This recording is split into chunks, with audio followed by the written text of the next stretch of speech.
Radio 1240 High School Football Game of the Week on Armstrong, presented by Sports Radio 1240 and Cumulus Media Youngstown. This telecast is also brought to you in part by Baird Brothers Fine Hardwoods, Farmers National Bank, Pizza Hut, Donnell Ford Lincoln Mercury of Salem, and by Sheely's Furniture and Appliance, this week's official South Range Raiders sponsor. Hi everyone, I'm Jim Campbell along with Len Gessler. Get ready to entertain yourself by watching what may be the last meeting between South Range and Crestview for a long time. And Len, they both come in 1-1 after losing in week 1. What should fans be looking for from Crestview? Well, I think from the Crestview Rebels, Jim, their quarterback, Stephen Barr, he's completing 63% of his passes, which is very, very good for a high school quarterback. And the running back, Andrew Janssens, he's been carrying most of the load. So those two are the two offensive players to look for on the side of the Crestview Rebels. And South Range, which we saw in week 1 in a loss to Springfield Local. How have things changed for them? Who do folks look at? Well, I'm not too sure that things would change for them. They bounced back with a huge win against Cleveland Central Catholic. And their quarterback, Isaac Allegretto, he's the man that makes things go. If you stop Allegretto, you pretty much stop South Range. Don't get me wrong, they do have some weapons. Trent Harold is a great running back. He's been carrying a lot of the yardage for them, and Allegretto could go to 4 or 5 different receivers. So it's going to be the defense that can stop the players that I mentioned for each other's teams. Whoever does that should win the game. Keep your eyes open. No matter how it goes, it should be a good one.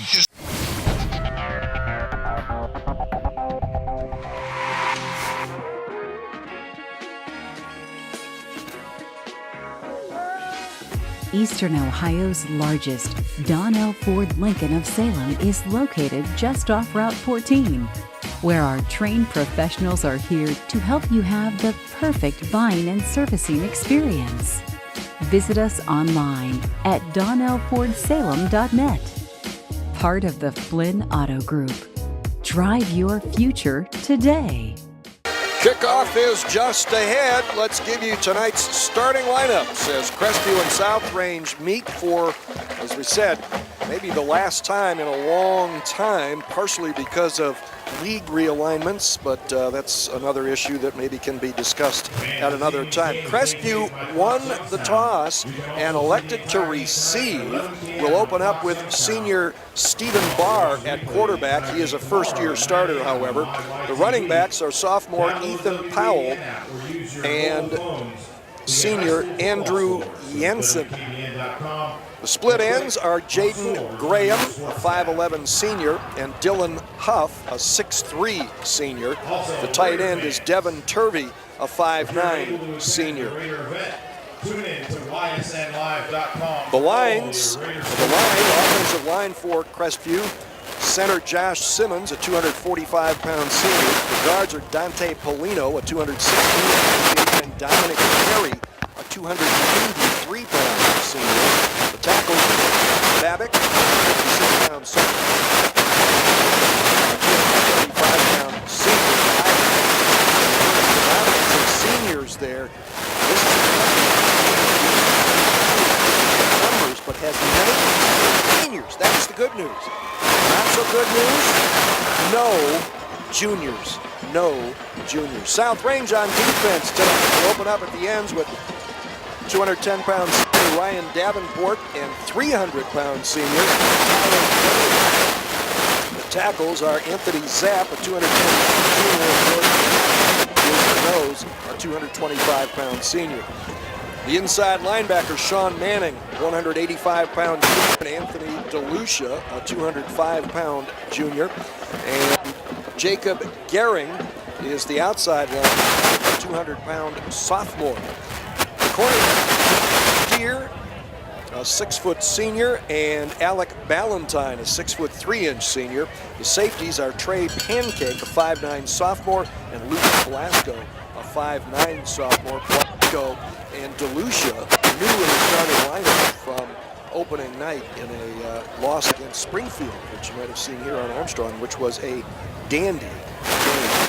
Our first quarter tonight will be presented by Baird Brothers Fine Hardwoods. Just down the road a piece, a little bit, from here, a little bit north and a little bit west. Yep. And we had a dandy game last week too, Jimmy, with McDonald and Columbiana. We're on a roll right now. Good news to start off the season. This would be a tremendous game also. These two are considered rivals to each other. When South over off of Route 7, they really weren't that far apart distance-wise. They have moved now to their new facility right on Route 46, and Jim, they pretty much got most of this done. They had the band shell was not quite completed, but they got it done. They got the locker rooms finished. I think they're going to some concession stand where we are, but what a setting. Awesome, and I liked working the range stadium. A little bit of a natural bowl and was very picturesque, although with, as you'll be able to see here tonight, a large span of the field, scoreboard end, so it's still a very picturesque setting. Plenty of room with the big traffic, artificial turf field. So it's a feel rather at a still community type atmosphere. A lot of South Range fans obviously have to drive a little farther than they used to. You used to be able to walk to the old stadium, but it also still seems funny because it was, well, at one time it was lineup became South Range, and now when you look in the OHSAA guide, it's Canfield South Range. And it seems very strange indeed. Well, they're just down from the fairgrounds, not real far from it. And one interesting thing about the setup here too, it's very similar to Lake High School in Uniontown, where you park across the highway, which is Route 46, and they dug a tunnel on it. You can park at the high school and then underneath Route 46, very dangerous, and then you can get here through the tunnel.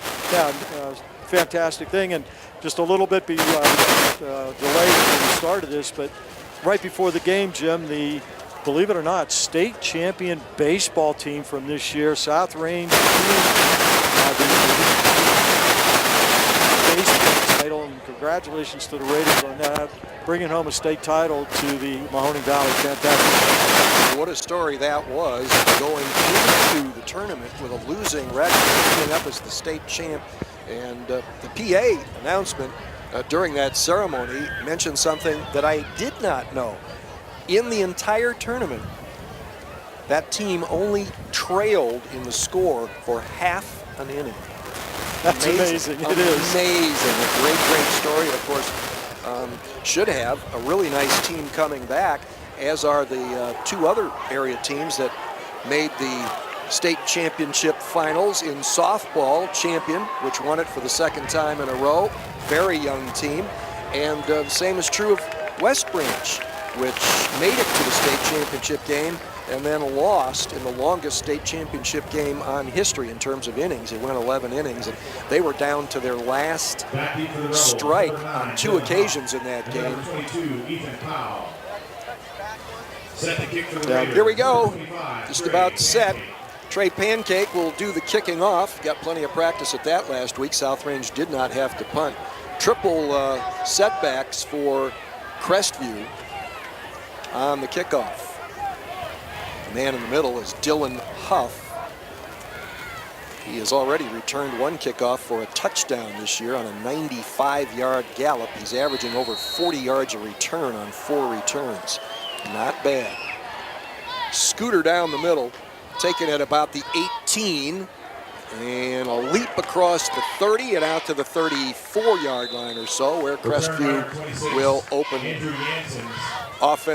offensive possession. Andrew Jansen's on the return, and that was his first of the young season. Is a penalty marker down short of the 30, short of the 35 rather. I think they're going to pick it up though.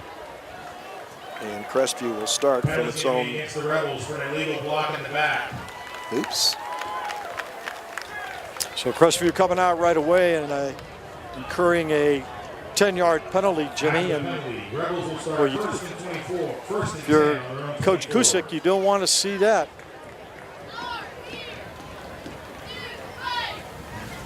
So that sets the ball at the 24-yard line. And Crestview comes out with Dylan Huff at quarterback. You're going to get a better look at these players than we are. They've got the dreaded yellow on white numbers and jersey combination. Is outlined in black. This is the jet sweep, and a nice step inside by Dylan Huff, the 180-pound senior. That's just his third rush of this young season, averaging 9.5 yards a carry coming in, and he got a healthy 19 on that. Well, a little bit of misdirection that time by Crestview as they brought Huff around on the jet sweep, sending one of the running backs to the left, and great blocking on the corner that time allowed Huff to get around it. Crestview trying to set tempo here, and quick handoff is stuffed by that defensive front. That was Ethan Powell, the sophomore, averaging almost 10 yards a carry so far. No gain. Yeah, we did get one. Well, once again, Jim, as we mentioned, the defenses are going to be key tonight. Who could stop the running game of the opposite team should come through with a victory. Fake to Jansen's throw out into the flat. A good determined run out near midfield. Believe that is Huff again. From Stephen Barr, getting just over 63% of his passes. Just a little check route that time out to Barr, and picked up 7. So it's just across midfield, 3rd down and 2 for Crestview, which is averaging 35.5 points a game in 2 games, but giving up an average of 35. This is Jansen's, grabbed at the line of scrimmage, but breaks free from the arm tackle and will get a 1st down at the South Range 46. That time South Range got some penetration, but unable to make the tackle in the backfield, and they're going to go ahead and measure this one. It's going to be close enough to do that. Well, and that's because they actually marked it a little shorter than I thought they would. So we'll hang on. Jansen's is a 196-pound senior, averaging over 5.5 yards a carry on 32 rushes coming in. Looks like a 1st down, though. It is. So it's a 2-yard pickup and a 1st down for Crestview at the South Range 47-yard line. South Range on the season is averaging 34.5 points a game, but giving up an average of only 16. Defensively, their rushing defense has been pretty good, giving up just 72 yards on average in the first 2 games. Of course, last week's game against Cleveland JFK kind of swerves those numbers a little bit since JFK had to play from behind. Little delay and a nice run inside the 40-yard line. The time Barr faked the handoff to his halfback and kept it. It was a design draw by Barr, and he picked up 8 yards on the play. He's averaging over 6 yards a carry. He is their leading rusher, 209 yards, a couple of touchdowns coming in. He's got him in a 2nd and short. Another jet sweep. Nope, it's a fake and a handoff. And this is Jansen, again breaking a tackle and getting down to the 31 and another 1st down. Boy, nice job that time with the fake by Barr. He faked it to the jet sweep and handed off to Jansen. Jansen had a huge hole and took advantage of it. 1st down at the 31. Breezy night here. The flag at the end to our left is kind of most of the time blowing away from us. It's another misdirection and a handoff, but a big hit at the 30-yard line to Ethan Powell and a late flag. That time he faked it to Jansen's and then handed it off to Powell. And South Range defensive line certainly not fooled that time. Got an illegal block against Crestview. It was a 2-yard gain. The penalty came late. and takes the ball back to the 39. And it stays first down, so it will be 1st and 18 now for Crestview.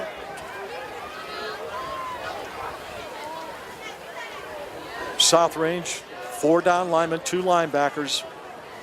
It's going to be 1st and 18 for the Rebels. 5 in the secondary. Every once in a while they'll bring a corner up as a linebacker. Here's a quick screen, Jimmy. Nice throw out into the flat. Huff again, Dylan Huff gets the ball back near the original line of scrimmage. Bring up 2nd and 11. Gain of 7. Going to bring up 2nd and 11 for the Rebels. Mark it at the 32. Yeah, that time Crestview just trying to pick up some yardage, not trying to pick up the entire amount on one play.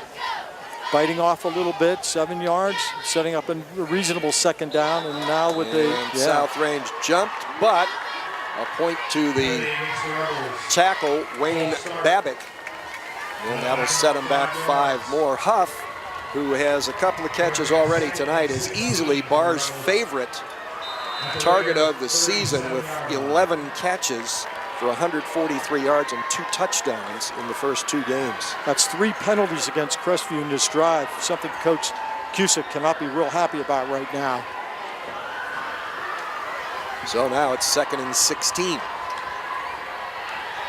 Little bit of a low snap.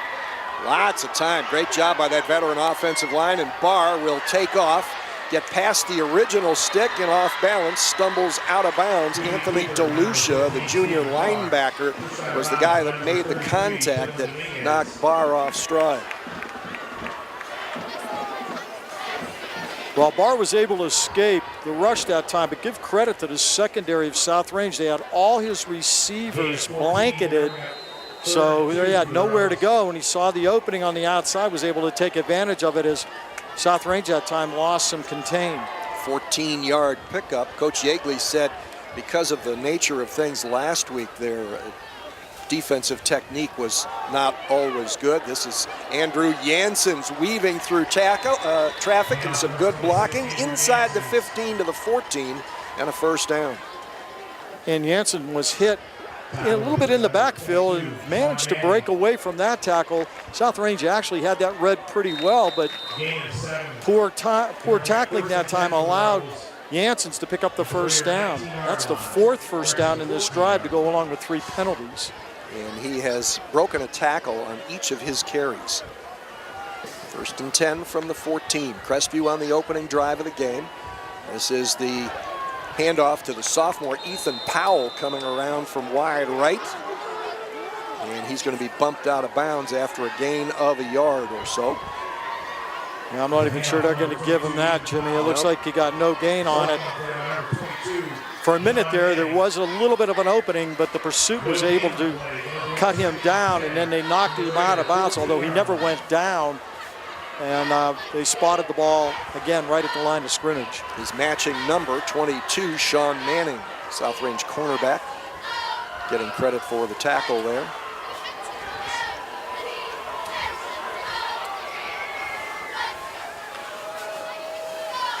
Quick snap, fake handoff to Jansen's. Again, good blocking up front, some patience and nifty footwork by Stephen Barr takes it down to the 8. Boy, Barr made a nice fake that time to Jansen's, and that allowed him to have the defense come up and look for Jansen's, and Barr pulled it out the last second and then picked up the positive 6-yard gain there. 3rd down and 4 for the Rebels. It's been a great drive so far for Crestview, mixing it up with a little bit of passing, not much, only 2 attempts, but they have done a fine job so far controlling the offensive line. Slipped an extra blocking back in there. Barr will keep it, gets to the 5, and that's going to be a yard short.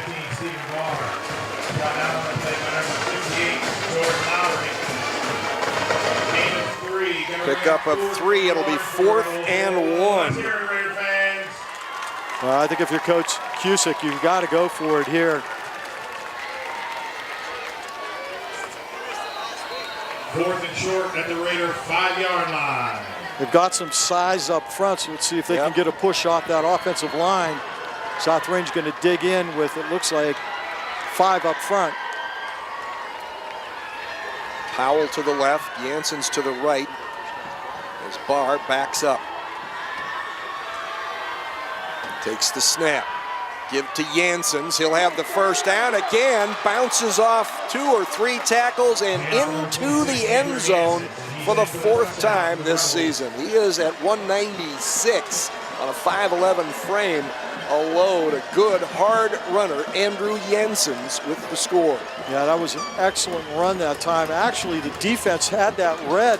They were able to break through the blocking, but Janssens determined would not allow himself to get knocked down, and he ended up scoring on the 5-yard run. Came for the Rebels, number 17, Brandon Janssens. And Brandon Janssens will attempt the extra point. And it is good. Impressive drive by Crestview to open the ball game. 4:36 left, first quarter. Crestview 7, South Range nothing, and getting ready to touch the football on offense for the first time on the Sports Radio 1240 high school football game of the week.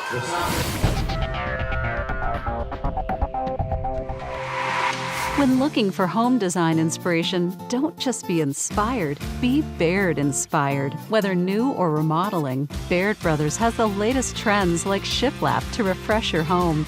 Go from inspiration to installation with our wide selection of in-stock American hardwoods. From the rustic charm of antique oak to the warmth of traditional cherry, Baird Brothers has what you need to make your home inspiring.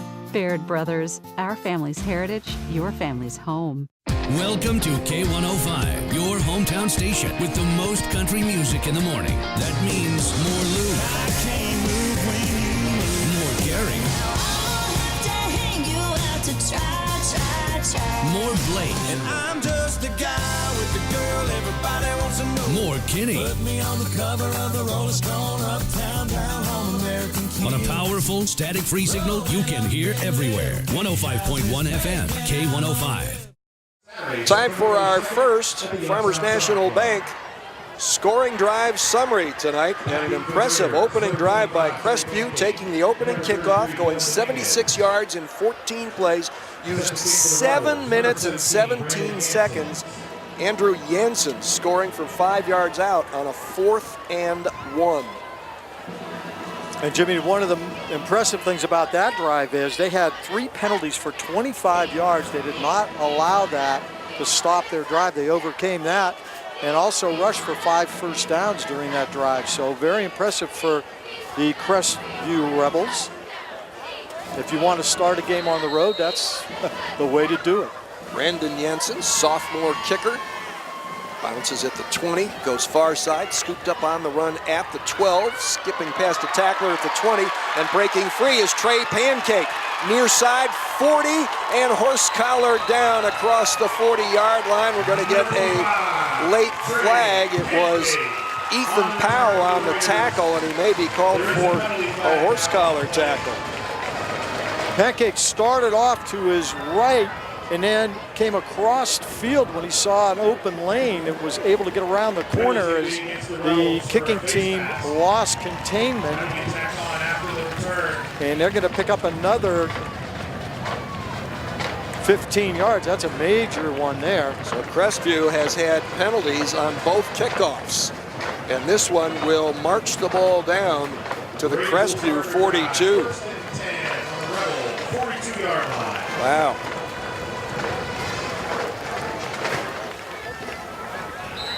So for South Range, Isaac Allegretto, a junior, is the starting quarterback. And he hands it off to his thunderous running back, who is horse-collared out of bounds. Could be another penalty. Trent Harold, who is averaging 5.5 yards a carry. That'll put him over 200 for the season. He gained about 7, and they'll get more on yet another penalty. Face mask against the Rebels. Now let's see if that's a 15-yarder or an incident. No, it's 15. It's the big one. Wow. After the penalty, Raiders will Down to the have 21. Rebel 21-yard line.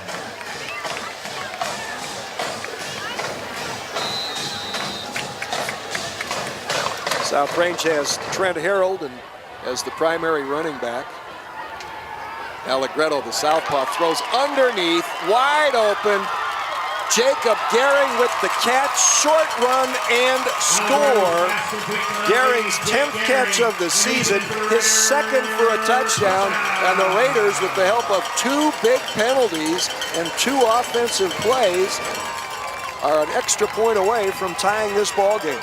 Well, I'll tell you what, that was an outstanding play because what they did was they brought a receiver across the field, and Gehring went from his right side almost on a post pattern, and the safety ended up following the gentleman who was going across. Gehring was wide open, was able to get into the end zone. Good play. Extra point is on the way, and good. Conversion by Logan Weaver, who's now 9 for 9 on the season. Just under 4 minutes to go now in the first quarter, and just like that, we are even. Crestview 7, South Range 7. We'll have another very short Farmers National Bank scoring drive summary coming up for you in just a minute.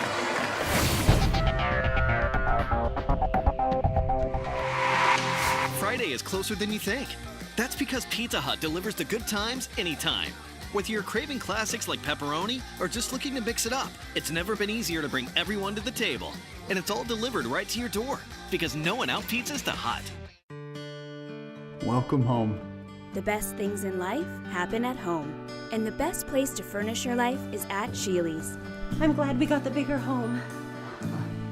With the widest selection of styles and savings. You're home, little one. Because at Sheely's, we know it's the moments we spend together that change us forever. Look who's home! Sheely's, furnish your life. The only thing better than pizza is free Pizza Hut pizza. And only Hut Rewards lets you earn free pizza faster than ever by giving you points on every dollar you spend online. You can earn a free pizza in as little as 1 order. Sign up today at pizzahut.com. No one out-pizzas the Hut. What a contrast in Farmers National Bank scoring drive summaries after a 14-play, 7-minute and 17-second scoring drive by Crestview on the first possession of the ball game. South Range, with the help of 2 huge penalties, goes 42 yards in 2 plays in only 32 seconds. Bounding kick, and Dylan Huff is met head-on near the 30 and driven back at the 28. I'll talk better coverage by the kickoff team by South Range. Huff fielded that on the bounce, and the kick coverage team was down there quickly to make sure that he got limited yardage. Only picked up 11 yards on that return. And no penalties. Crestview has gotten out of the gate here in a big game in week 3. These teams, of course, one of the reasons they won't be meeting in the foreseeable future is they are no longer members of the same conference. Quick handoff, and the South Range defense is all over it on the counterplay handoff, and this will be for a loss. Ethan Powell on the carry, and he is down. And he got hammered by Jordan Lowry, the 6', 225-pound senior nose guard. Boy, he busted through the gap on his left side between the guard and the center, and he met number 22, Powell, right in the hole, and Powell had just nowhere to go, and unfortunately, he fell on his shoulder. It looked like, yeah, shoulder injury there, Jim. That's what I thought. Hopefully it's just a stinger. Chalk it up as a 1-yard loss for Ethan Powell, who again was averaging just under 10 yards a carry on 13 carries and has scored 2 touchdowns already on the season, but he has been held in check in the early going here tonight. Wow, Lowry, like I said, nobody even touched him. It was almost as though he knew what play was happening. I believe that he'll have to be out for 1 play anyway. I believe his replacement is likely to be another sophomore, 143-pounder Kane McIntosh, who is not have a carry on their stat sheet yet this season. Crestview is not very deep, especially on offense. They only show, including, well, their specialty players double up. They also play regular positions. They only show 15 players on their offensive depth chart. And it's not a lot better on defense, where they show 18. Well, they probably have, looks like maybe 20 substitutions on the opposite sideline, where South Range has triple that. Yep. And again, most of those guys that are substitutes are youngsters. This is a team with 19 seniors and no juniors, so the experience level drops off in a hurry. And where they really cannot afford an injury is on their offensive and defensive lines. Those two elements, along with a skilled group of skill players, even though that's sometimes a misnomer or unfair to the other guys on the team, but that's really where they feel their strength lies. It makes their skill players better on both sides of the ball, because those guys up front. And not to say that we're old, but we've been doing this for quite a long time. I don't ever remember a team actually missing an entire class in their lineup. I don't know if I've ever heard that. I can't either. It's remarkably rare, to be sure. Now, it looks like right now that Powell is up on his feet and he is walking off under his own power, which is good. And it looks, trying to see, looks like they have an ice bag on him. I don't think so, no. So, yeah. Yeah, I was just double checking their roster just to see, well, you know, do they have a junior or two that's hurt, you know, and shows up on the roster and just isn't an active player? The answer is no. They do not have a junior in the program. And you wonder how that happens. You know, I mean, it just doesn't seem like it's possible, but sure enough, we are that way tonight. And of course, that means that the guys that are on this team and coming up behind them are going to have to grow up in a hurry. This is, as Coach Larry Yeagley of South Range said, this is Crestview's year.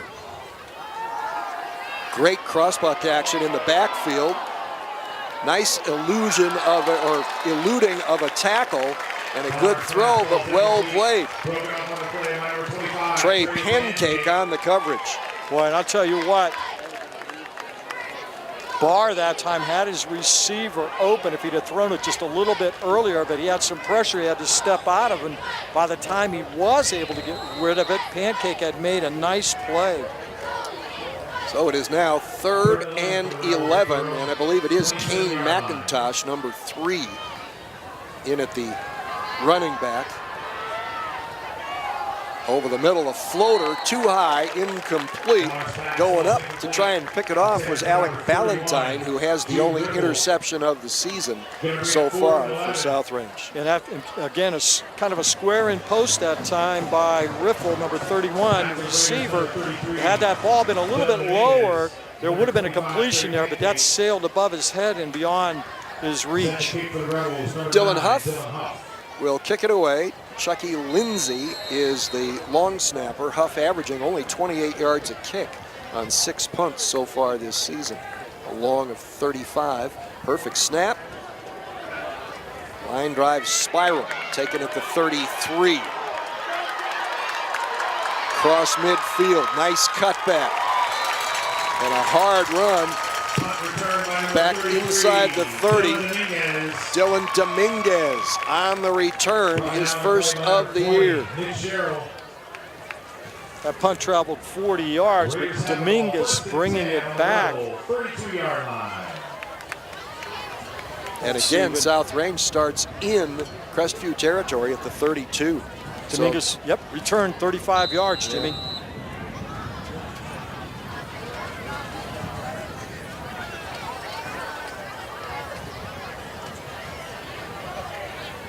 So Crestview or South Range has started at the Crestview 42 and now 32. Wide open receiver, swing pass and heading for the end zone, diving just short, although the cone was knocked off.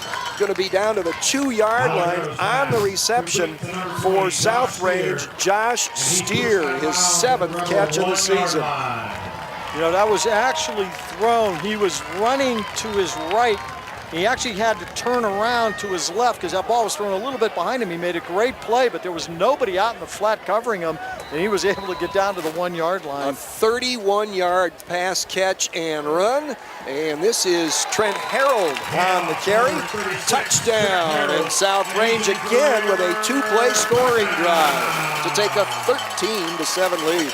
Boy, and Harold that time was powering his way behind that offensive line. There was no stopping him there in that 1-yard gain.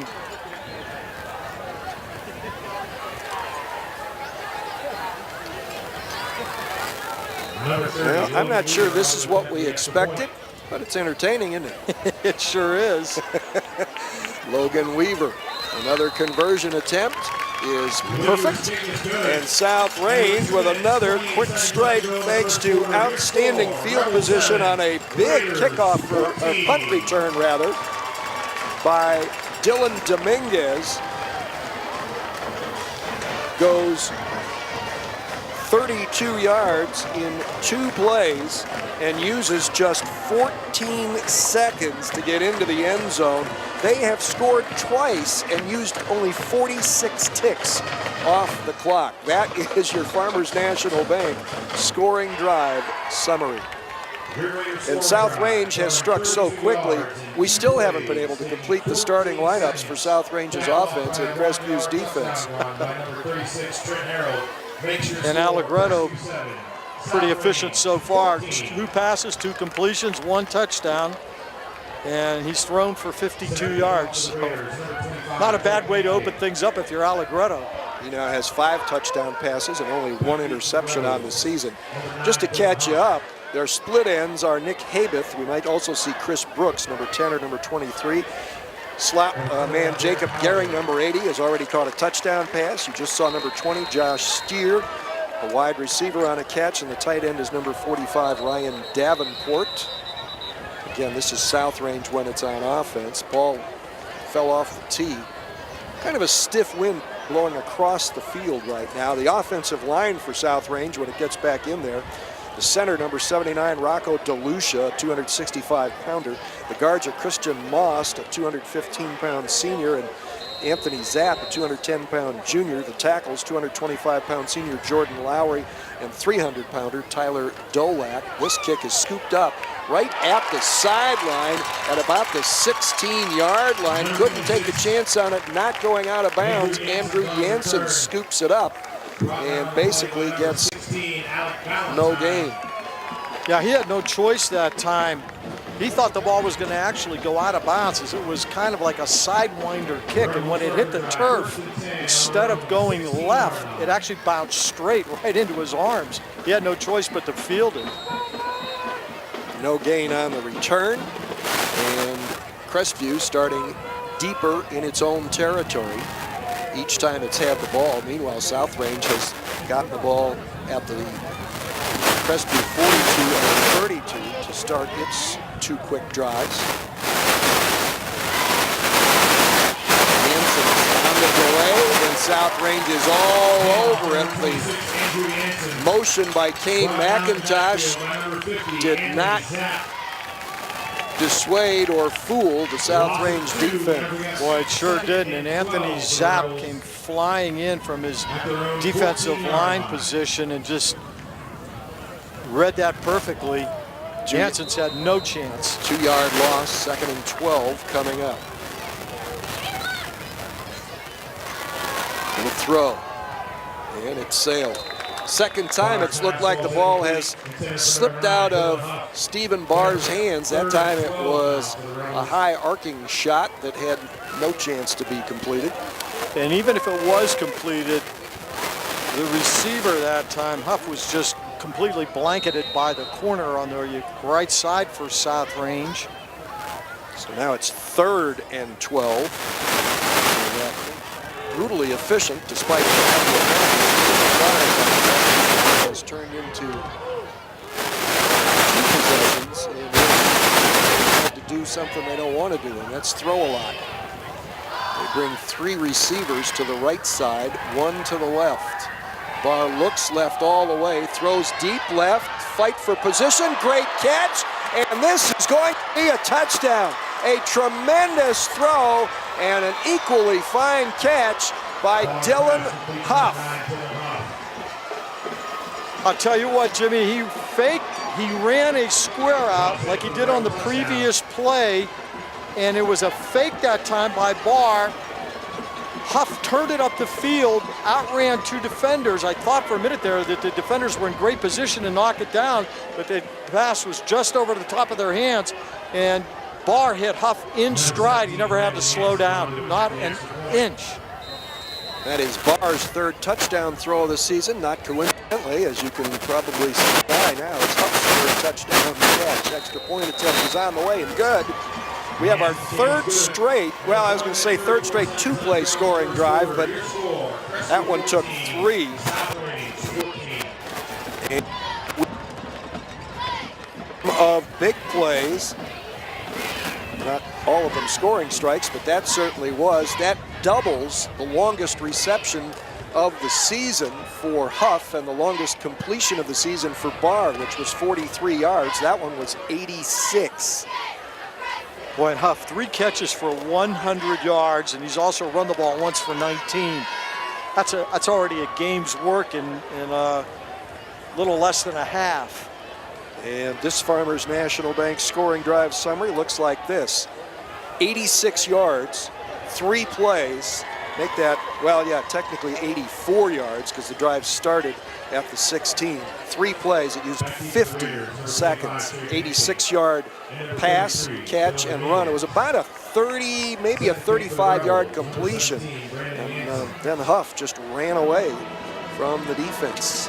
You know, Jimmy, it's interesting. In the first couple of games that we saw secondary guys come up on a fake, and then the receivers get past them. That's exactly what happened there again.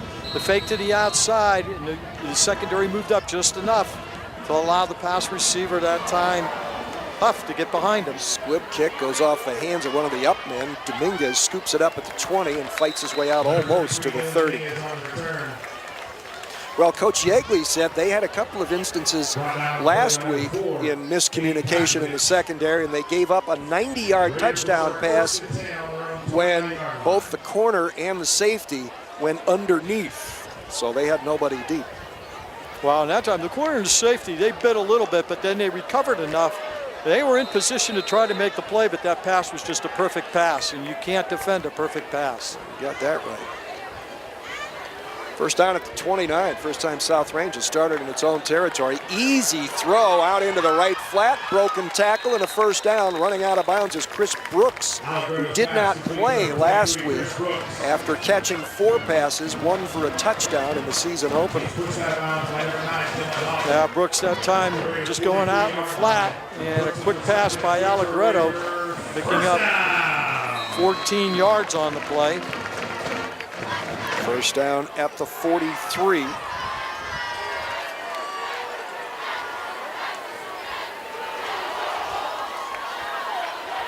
I thought it was a fake to the running back and then a good fake on the throw, but it actually went to Trent Harold, who almost lost the handle and bounced off contact to pick up a couple of yards. He actually did lose the handle. It was down on the ground.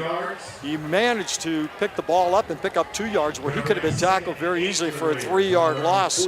So give Harold credit to keep his cool and pick up some positive yards. They gave him a yard on the play, so it'll be 2nd and 9. That's the wonders of artificial turf. Those bounces can be a little less hectic. Roll out to the left, penalty marker down. This is going to come back, even though it might be a touchdown. Huff from behind making the tackle on Josh Steer. There was a flag thrown into the middle where holding often occurs, and that is the case. Boy, and that flag came out real quick too, but boy, Steers again out into the flat, pump fake, and then he took off down the sideline. He was open, got caught from behind, but all for naught. Well, if you want to talk about maybe some communication problems right now, the pass defensive communication for Crestview has appeared to have not been outstanding. Their tackles are number 20, Nick Sherrill, 168-pound senior, and Brandon Adams, number 69, a 170-pound senior. The ends, Dante Molino, 216 pounds, a senior, and Justin Collins, 6'3", 205, a senior, number 54. The penalty takes the ball back to the 34. Brings up 2nd down and 19. First penalty on the Raiders tonight. Crestview jumps across, and over-anticipating perhaps was Justin Collins, defensive end. Just mentioned his name. But you know what, Jimmy? That's a silly penalty, and that's what line coaches get upset with, and that's why head coaches get so upset. Watch the football. You cannot listen. You've got to watch.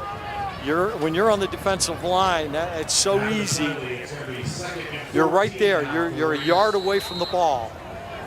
When you listen to that hard count, they're going to get you every single time. And you take the Raiders now out of a little longer situation, gives them a little bit more room right now. 2nd and 14 from their own 39 and a 14-all tie. 1 second left, and we will not get another play off.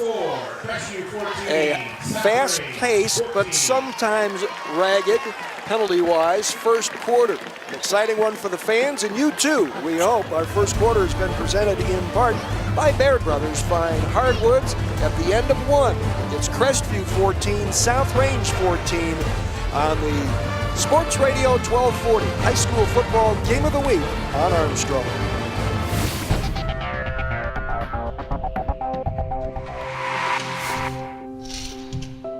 So, where do you think you want to be in 30 years? I want a big house. And I want a wife. And I want my own business. And I'd like my kids to run the place someday. I want to retire knowing we did it right. We want to know that it's been worth something. It's worth everything. Be intentional about your worth. Farmers National Bank Wealth Management 360. Armstrong would like to say thank you for your generosity and donations to our Healing Heroes initiative. With your help, we've raised the funds necessary to train 10 service dogs from Guardian Angels to be donated to area veterans suffering from disabilities such as PTSD and brain injury, among others. If you or a loved one are a qualifying veteran and would like to apply, please visit medicalservicedogs.org and click on Applications. Together, we can unleash the power of hope, the power of giving, the power to heal.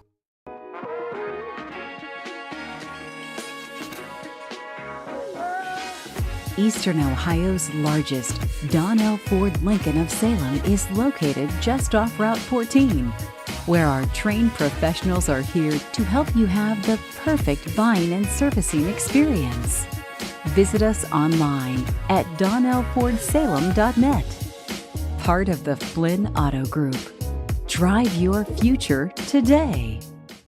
Get ready for our second quarter of action tonight, which is going to be presented by Sheely's Furniture and Appliance.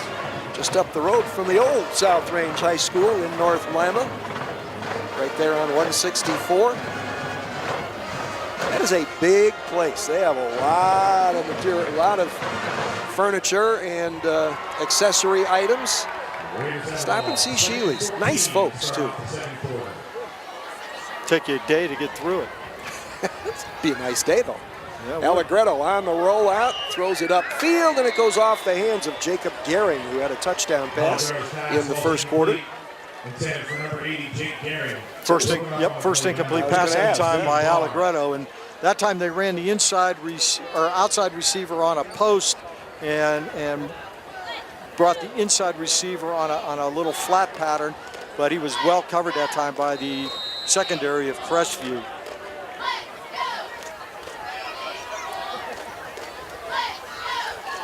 So it brings up 3rd and 14. Allegretto to throw underneath. And Josh Steer breaks the tackle, gets into the secondary and has a first down and plenty more. Allegrero's pass complete to number 20, Josh Steer. Boy, outstanding that time. They ran a little bubble screen, and Josh Steer with some great footwork, carrying it all the way down inside Crestview territory.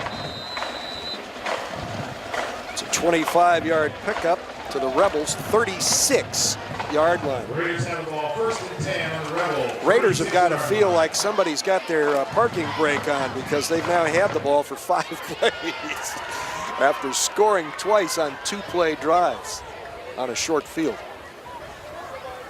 Fake to Trent Harold. Good rush coming.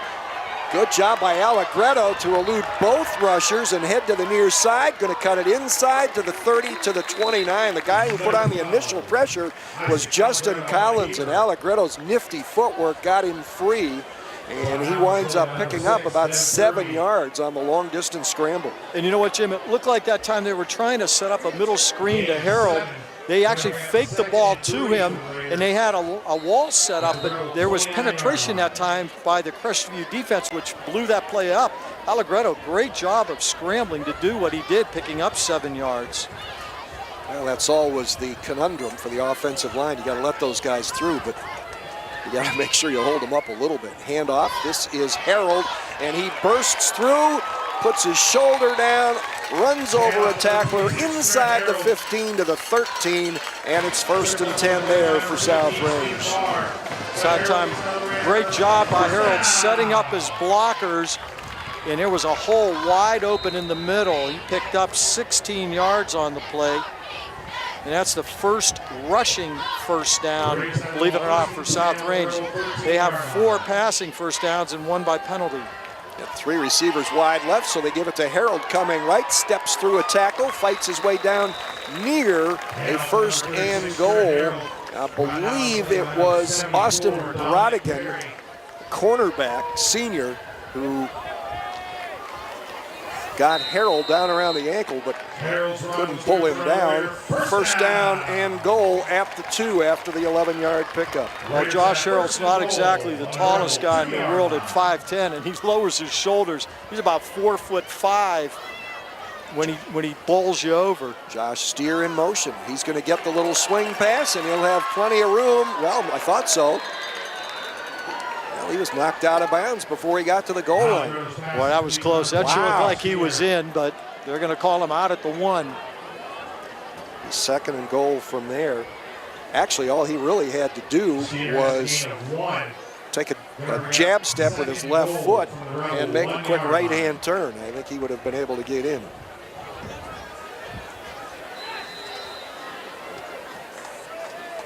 Second and goal from the 1. They stay in the spread. Again, if you haven't seen South Range before this season, that's Jacob Gehring setting up in the backfield now. They've gotten out of that wing T. Option play, late toss, but Harold breaks another tackle before being decked near the original line of scrimmage. It was Devin Turvey, the strong safety, who got the penetration, and on the late toss, got to Harold first. It's 3rd and goal from the 2 as they lost the yard back. And not only was it a late toss, that thing was 20 feet in the air. And Harold is probably sitting there, please come down so I can get it and go. He had to wait for that ball to actually come down out of the sky. It looked like a punt. Harold to Allegretto's right, 2 receivers left, 1 right. They have a wing left. They fake it to Harold, and Allegretto virtually untouched, not quite, but almost straight ahead into the end zone. His 2nd rushing touchdown of the season, and South Range is back in front. Well, needless to say, when you're 2 yards away, you're going to look to give it to your big guy, Harold, and he faked it to him, and the whole defensive front and linebackers went right to Harold. Allegretto pulled it out at the last second, literally walked into the end zone. Another extra point attempt coming up. Again, Beaver, Jacob Gehring, the long snapper. The hold is good, and so is the conversion. Michael Petrone on the hold, and with 8:53 to go in the 2nd quarter, South Range now leads Crestview 21-14 on the Sports Radio 1240 high school football game of the week on Armstrong.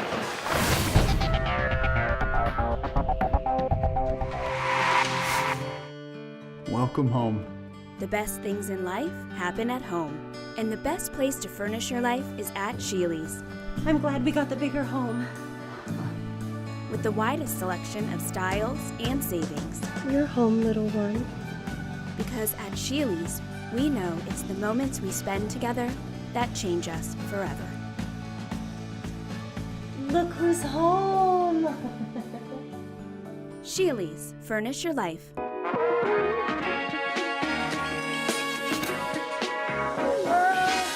Eastern Ohio's largest, Donnell Ford Lincoln of Salem is located just off Route 14, where our trained professionals are here to help you have the perfect buying and servicing experience. Visit us online at donnellfordsalem.net. Part of the Flynn Auto Group. Drive your future today. Another Farmers National Bank scoring drive summary about to come your way. South Range, after two short drives of 32 and 42 yards, goes 71 in 10 plays. Both their previous drives were 2 plays. Took 4 minutes and 34 seconds, and quarterback Isaac Allegretto scores from 2 yards out, and it's 21-14. This kickoff does take a left turn and goes out of bounds in front of Brandon Janssens, who was set to take the kickoff. And this will give Crestview pretty good field position. Well, let's see if Crestview now has an answer to that touchdown scored by South Range. Well, on their last drive, pinned deep in their own territory, a great pass and catch combination between Stephen Barr and Dylan Huff was the answer. We got a personal foul against South Range. Wow, that's a late flag. I didn't see. Where is that one? Because I saw the flag. Man, it's unusual to have a personal foul on a kickoff that goes out of bounds. So the spot will be to the 35 on the kickoff going out of bounds, and then another 15-yard penalty, and Crestview gets to start at the 50. And Dan Yeagley out on the field wanted to know what was going on, got his explanation. Wish we could have heard that. Maybe not. Out of the eye this time, and it is a keeper off the fake, and a nice run by Stephen Barr. He too showing good feet. And gets it down close to the 30-yard line. Yeah, I'll tell you what, Barr with a great fake, and then using his sight, using his vision, head swirling all over the place looking for his opening. Picked up 18 yards on the play. Boy, great fake though by Barr. From the 32, handoff complete this time to Andrew Janssens, who spun down inside the 30. Get a little chippy down there, a little shoving match going on. Yeah, we got another flag on the field too, and it's going to be a hold against Crestview. Let's see where they mark this one from. They're going to give them 3 to the 29. Well, it's week 3, and this is the kind of thing that I know both coaches are thinking is unacceptable. There are penalties taking place here, way too many penalties, almost for any game in the first half. This one takes it back to the 42. That's a 7th penalty for 70 yards against Crestview. At this rate, they'll have over 100 before the half. It makes it a 1st and 20 coming up. And you would think by game 3, you shouldn't have this many penalties. Screen in the middle. Dragged down from behind, crossing the 30-yard line, Andrew Janssens. Oh, that was set up beautifully. The outside receivers went deep, and Barr backed up, waited, and was able to hit Janssens right in the middle. Good setup that time for the Crestview Rebels. They got the penalty back exactly to the 29-yard line. Makes it 2nd and 7. Barr on the run, almost spun out of a tackle but a strong hold on the jersey by Jacob Gehring stops that play for a loss. Well, I tell you what, he has to have a pretty strong hand too, because Barr was struggling to get out of that, and Gehring just refused to let go. He had a whole lot of jersey and enough to bring him down. Nice play that time. So that brings up 3rd down and 10 from the 32. 21-14, South Range with the lead. Just over 7 minutes to play here in the first half.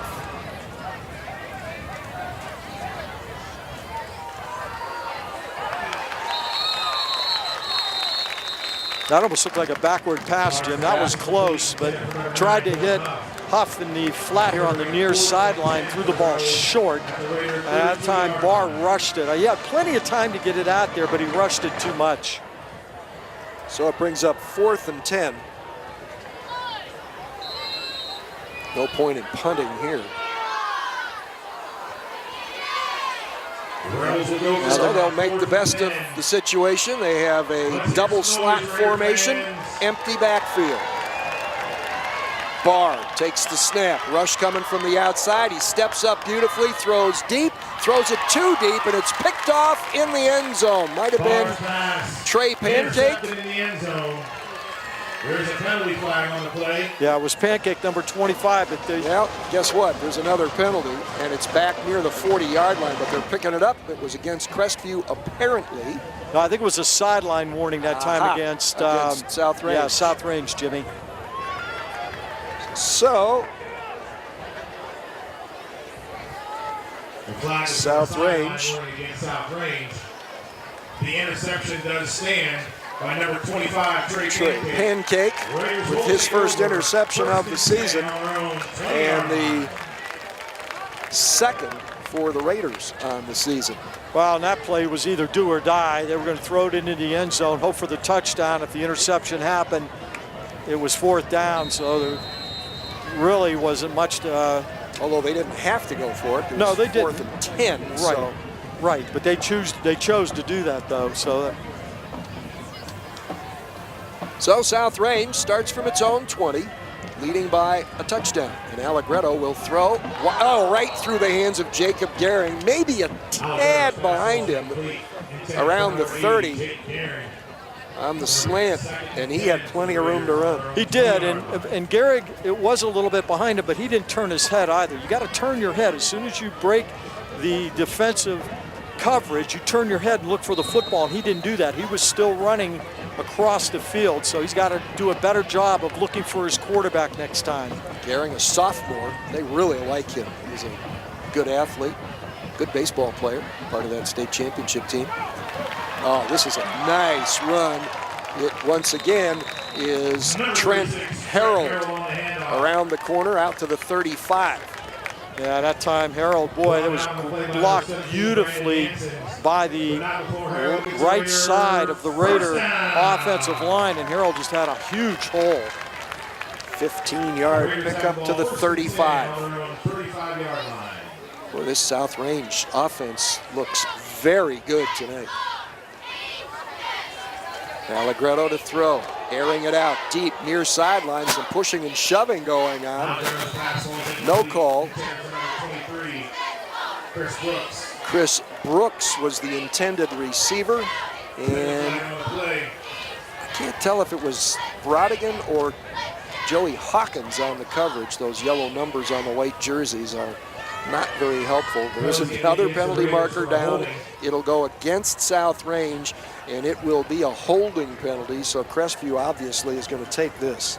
Yeah, and that was Austin Brodigan with the coverage. Great coverage that time by Brodigan. There was nowhere for the ball to be completed. The 25-yard line, 2nd and 20 now for the Raiders.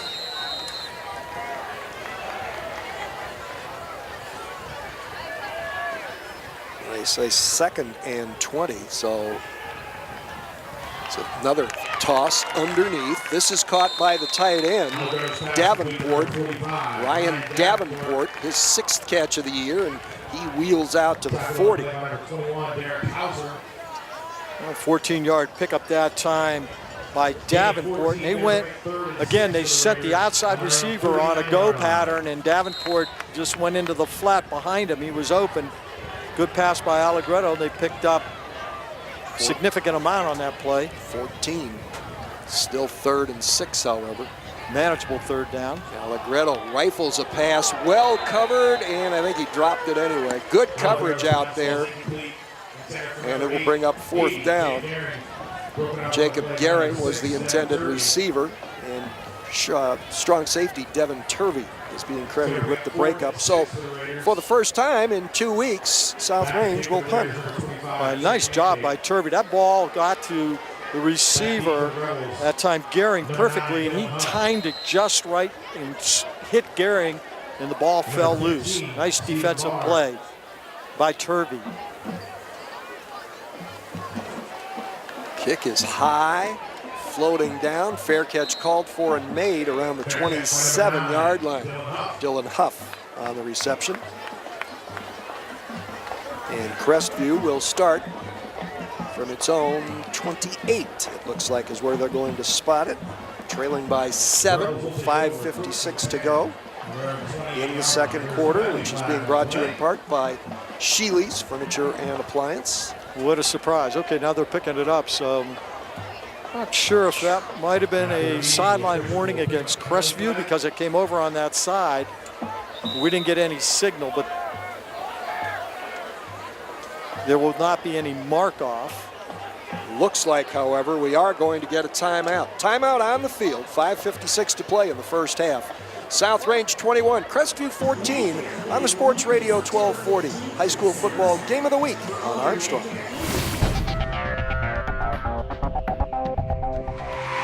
The only thing better than pizza is free Pizza Hut pizza. And only Hut Rewards lets you earn free pizza faster than ever by giving you points on every dollar you spend online. You can earn a free pizza in as little as 1 order. Sign up today at pizzahut.com. No one out-pizzas the Hut.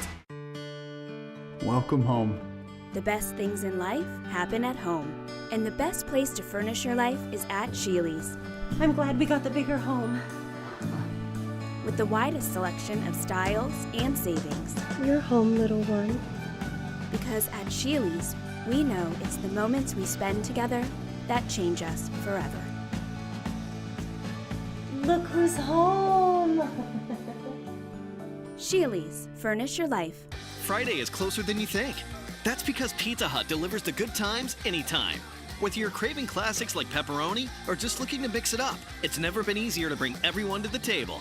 And it's all delivered right to your door because no one out-pizzas the Hut. Out of the timeout, Crestview starts from its own 28-yard line, trailing 21-14. The pace has slowed down a little bit. Penalties have something to do with that. Andrew Jansen's behind Stephen Barr in the backfield.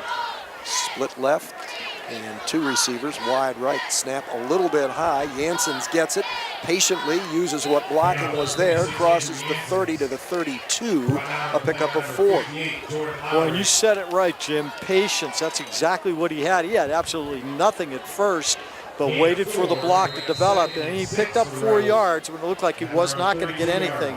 Nice job by Jansen's. Simmons, Polino, and Perry, the center and the guards there, trying to create an opening. Barr, another handoff. This is nice yardage. Jansen's.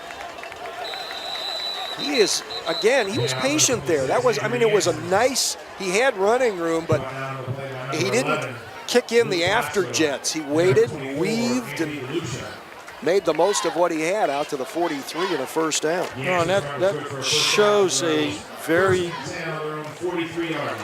patient runner, also one that uses his vision.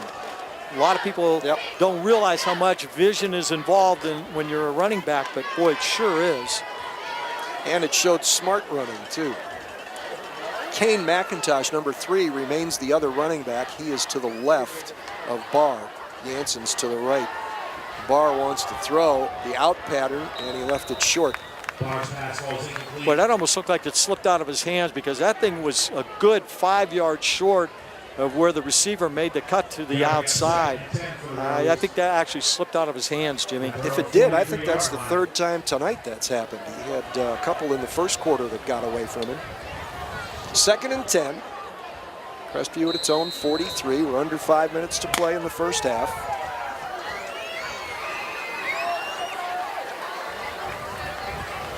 Three receivers to the right now for Crestview. And a split left into the short side of the field. Quarterback draw. Barr tries to step back inside and goes nose down into the turf at the 45-yard line. Just a pickup of 2. It'll bring up 3rd and 8. I think that time Crestview was hoping to catch South Range napping a little bit, thinking that they were going to throw it with that triple set to the right, single receiver to the left. A designed quarterback draw, but didn't fool the Raiders at all. So Janssens is at Barr's right hip.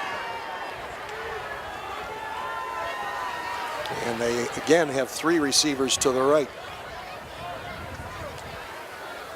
Barr takes the snap, drops, big rush coming, and he is triple tackled there. Jacob Gehring was there. Number 15, Stephen Barr, brought down in the backfield by number 80, Jake Gehring.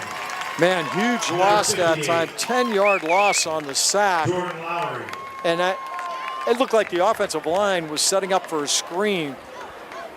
They got in there so fast, the defensive line by South Range. Barr had absolutely no chance whatsoever. Not a very good job that time by the offensive line. 4th and 18. Jordan Lowry was also given credit for part of a tackle there. There was a 3rd body, but apparently nobody picked up that number. They were so closely bunched, it was hard to do. Snap bounces in. Huff scoops it up and gets a nice kick out of there. Line drive, Trey Pancake at about the 32 and is tripped up and dropped at about the 42. 33-yard kick that time. So South Range gets the ball with 3:12 to play in the first half. And the way some of the scoring has taken place here in this ball game, there's plenty of time for 2 or 3 scores before halftime. No doubt. And 10-yard return by Pancake. And that put the ball at the South Range 43. Isaac Allegretto steps up, throws deep over the middle, and just leads Jake Gehring that time. And once again, I believe it was Joey Hawkins on the coverage.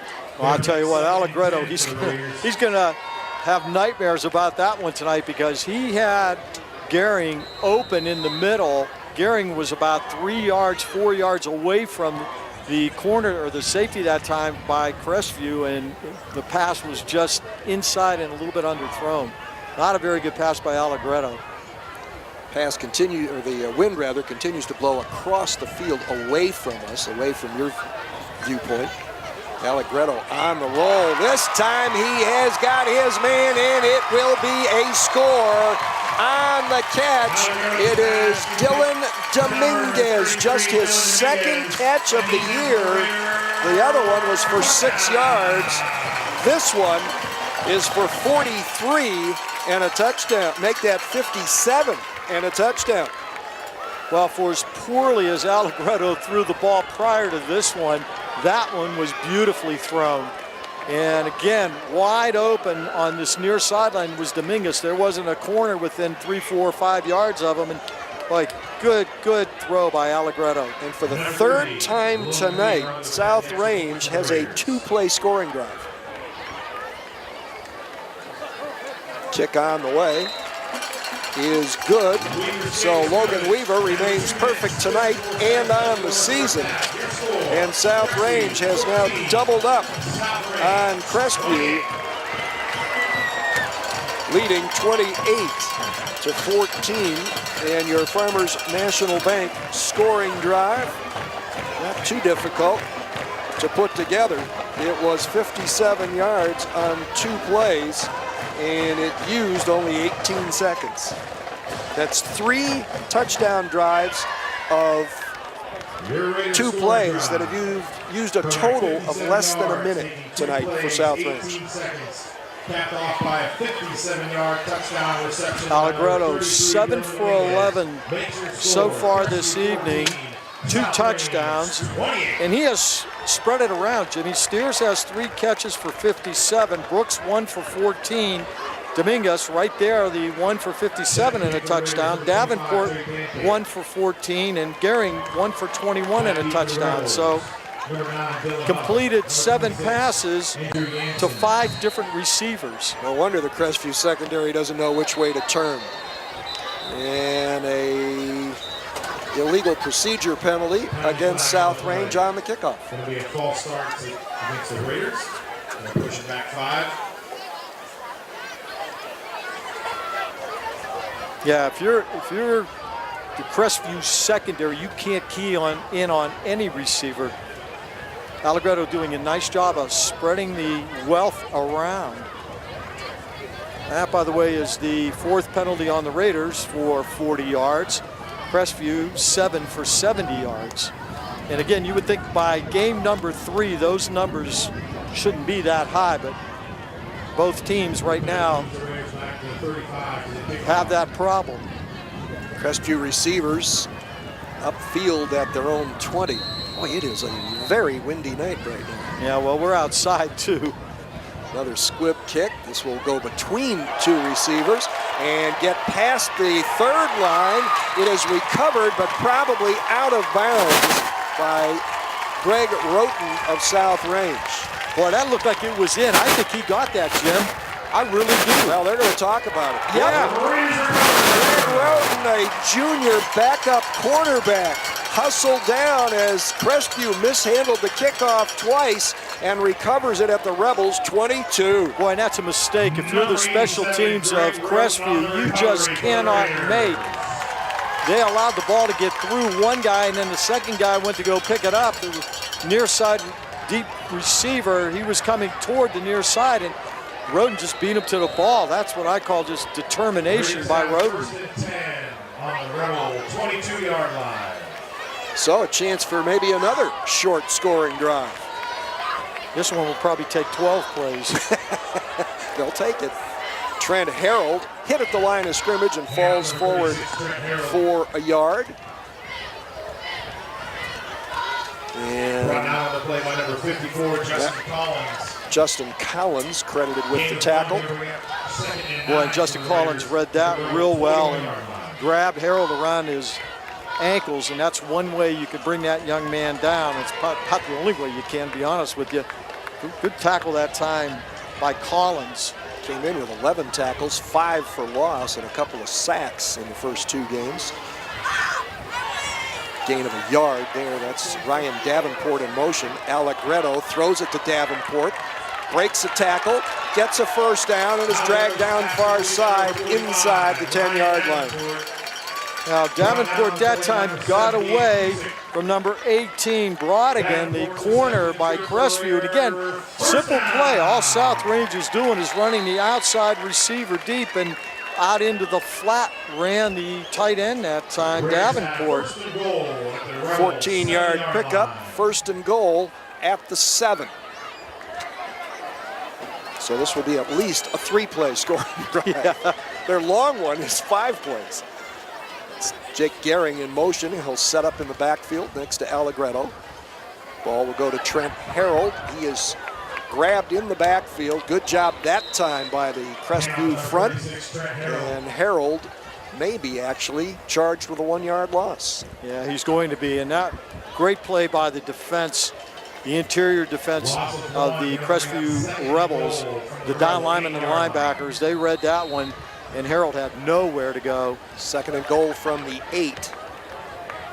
Actually, they've done a pretty good job on him. He's carried it 9 times for 51 yards. Right about his average. Blitz coming up the middle and a throw off the fingertip of Jake Gehring. Allegretto had to let that one go a little more quickly and with maybe a little more pace than he anticipated. So, yeah, he got blitzed by Nick Sherrill that time. The defender from Crestview, he came shooting through the middle, and there was absolutely no time for Allegretto to even pick out the receiver.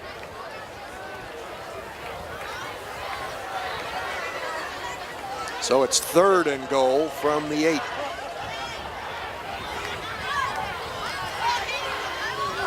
And there's some confusion here about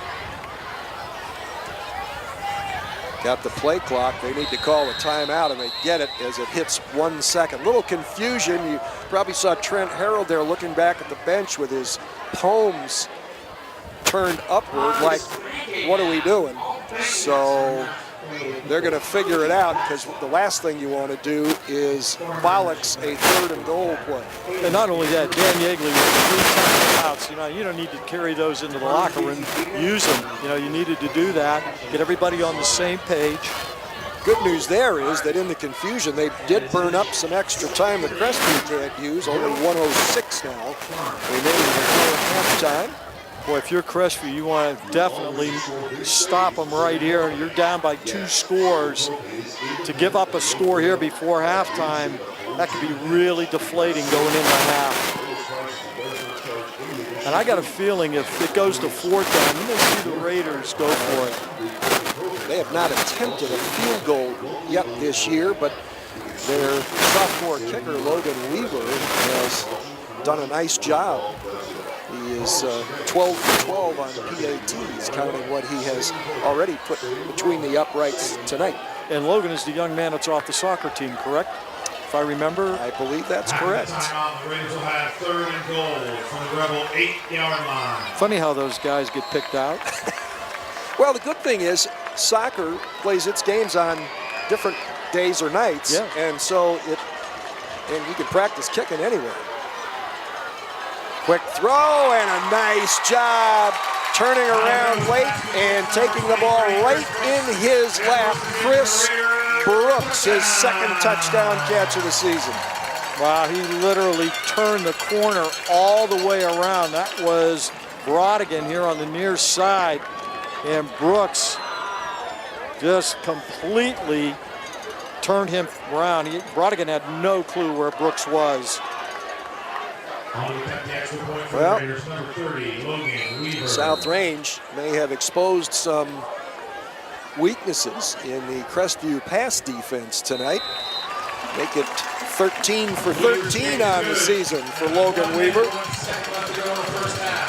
As South Range now has, which averages 34.5 points a game, has put up 35 in the first half against Crestview, which is giving up an average of 35 points a game. And that's Allegretto's 3rd touchdown pass of the evening. So he has had a pretty easy time with it so far with that secondary from Crestview. Occasionally they've been able to get some pressure on him, but for the most part, he's been able to stand back there and pick out some receivers. Well, do we complain about the efficiency of the South Range offense after 3 touchdown drives that took well under a minute, all 3 together that took less than a minute? This time they go 22 yards in 5 plays, and it took 1 minute and 52 seconds. Yeah, see, they're losing it. Boy, they'll be talking about that at halftime, I'm sure. Dan Yeagley's going to remind them of that. That was another Farmers National Bank scoring drive summary. Our 7th of the night. Bouncing kick and fallen on, maybe a slip and fall there by the Crestview receiver, which was Tyler.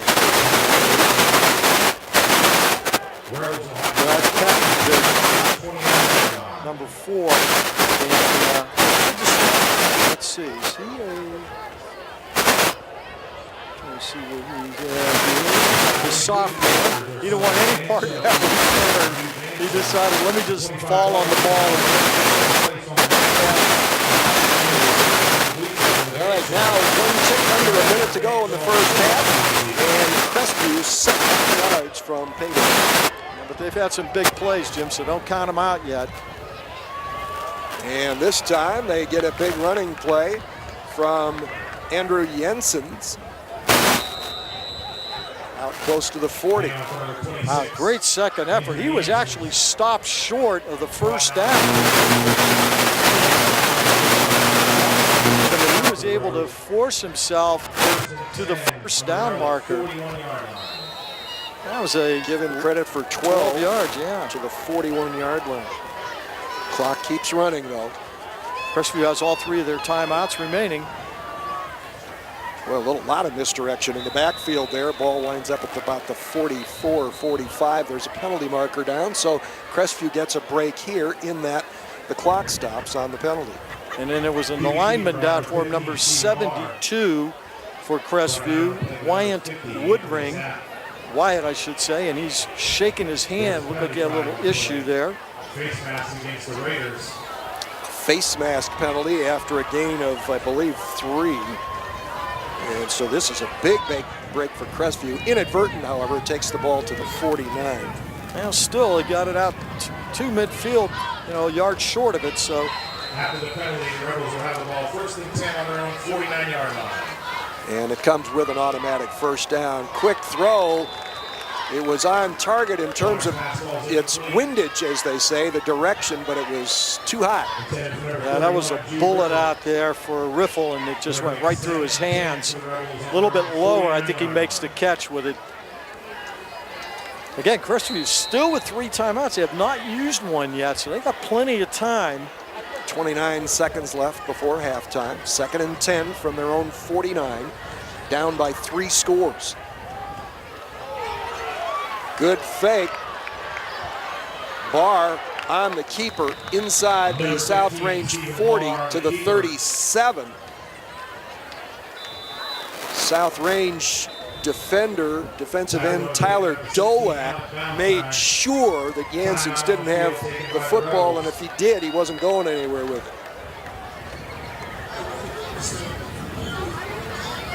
it. Yeah, nice pickup by Barr that time, 14-yard gain. Picking up the first down, and immediately Coach Cusick calls a timeout.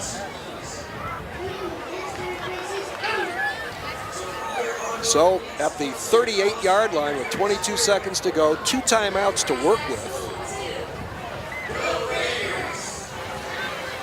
You know what they didn't do? They did not take, unless I'm misreading the scoreboard here, they didn't take that first timeout that South Range took off the board. No, they haven't. You're right. They still have 3 up. Both teams have 2 left. And Jim, I don't think we have seen for Crestview, Ethan Powell back in the lineup. I think he's still on the bench. As a matter of fact, let me see if I can see him anywhere. Caden McIntosh, another sophomore who wears number 3, has been in the ball game when they've used 2 running backs. Construction and restoration. Not in there now. Andrew Janssens. They fake the jet sweep. Barr steps up, throws deep into coverage, and it is intercepted. Second interception of the night, and that one is picked off by Alec Ballantyne, his 2nd interception of the season, and the 2nd by South Range in the game tonight. Boy, not an advisable pass that time by Barr. He forced that one in. There were 3 Raider defenders down there. There was no way in the world he was going to be able to complete that. They come up with the turnover. So South Range takes over with just 14 seconds remaining in the first half, and they'll be at their own 2. Thank you again to all of our sponsors who make this possible. Well, the way they've been scoring, Jim, they could run 2 plays easily and score here with 14 seconds. They got to make up for that last sluggish drive that took 1 minute and 51 and 52. Yeah, this is plenty of time for them. Well, what you don't want to do here is take a knee, because then you're in the end zone. Yeah, right. Although he did, but and that will be the final play. And that play will end the first half. Of the first half. And what a half it has been. Not sure what folks were expecting, especially Crestview, but I'm sure it wasn't this. Our second quarter tonight been brought to you in part by Sheely's Furniture and Appliance. And our first half has come to an end, with South Range leading by 3 scores. It's South Range 35, Crestview 14 at halftime on the Sports Radio 1240 high school football game of the week on Armstrong.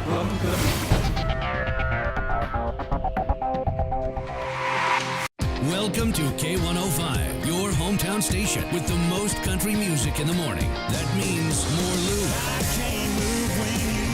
more caring,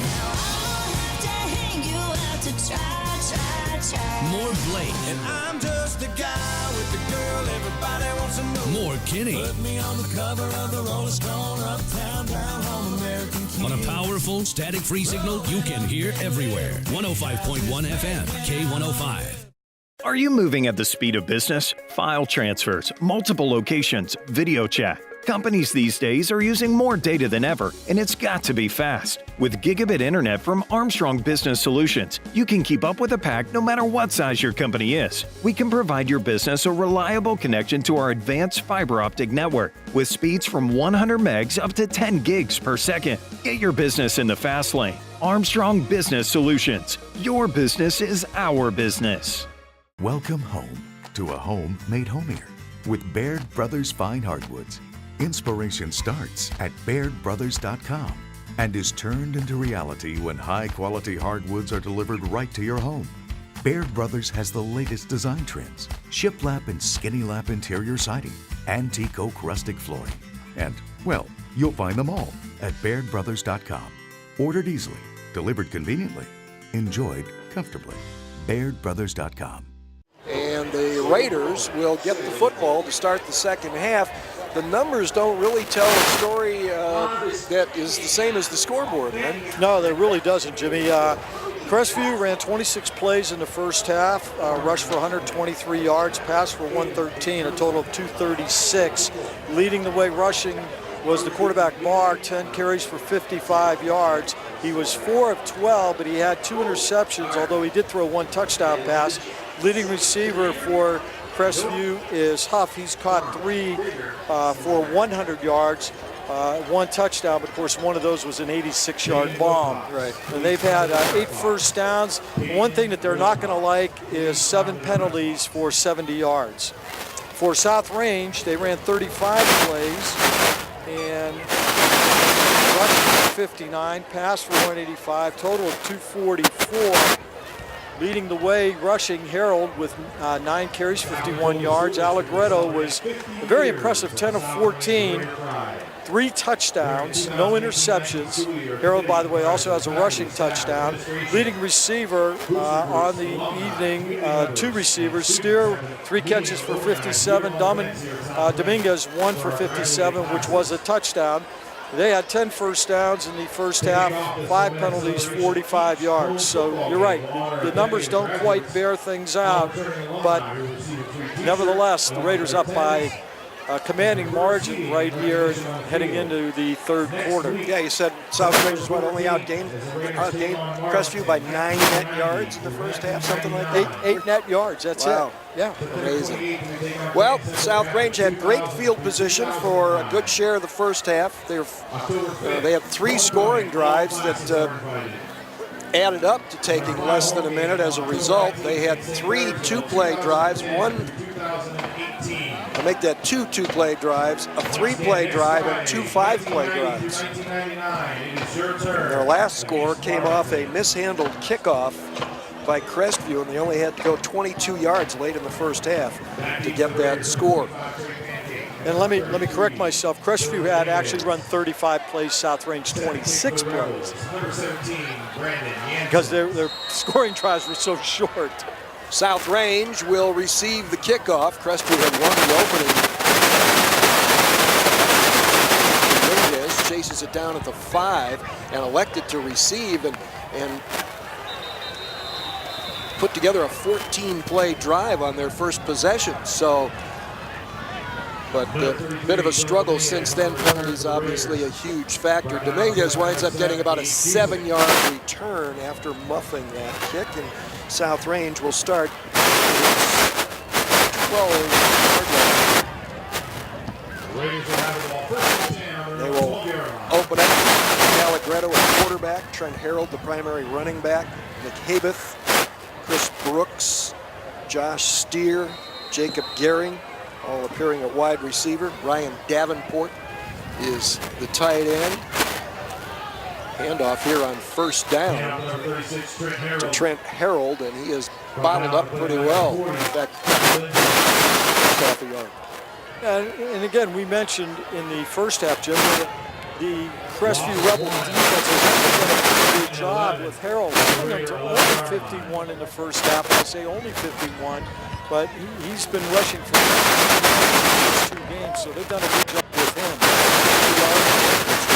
Here this is Harold again. This time he gets ceiling and manages to cross the 15 out to about the 18-yard line. And of course, as soon as you say it, the defense holds and runs off a pretty nice play there. Blocked pretty well by the interior of the South Range offensive line. Harold picking up yardage out 2, and they're going to mark it 3rd and about 4. This is Gehring in motion, setting up in the backfield. He's done that on a number of occasions in the first half. Fake, throw upfield. Davenport, the tight end, wide open, and a nice open field tackle out at the 35-yard line, but it's a first down. Well, I'll tell you what, Jim, that pass play has been wide open all night long for South Range. They send the outside receiver on a fly pattern, and they throw right underneath to Davenport on a little square out, and he was wide open again. Raiders have the ball, 1st and 10 on their own 36-yard line.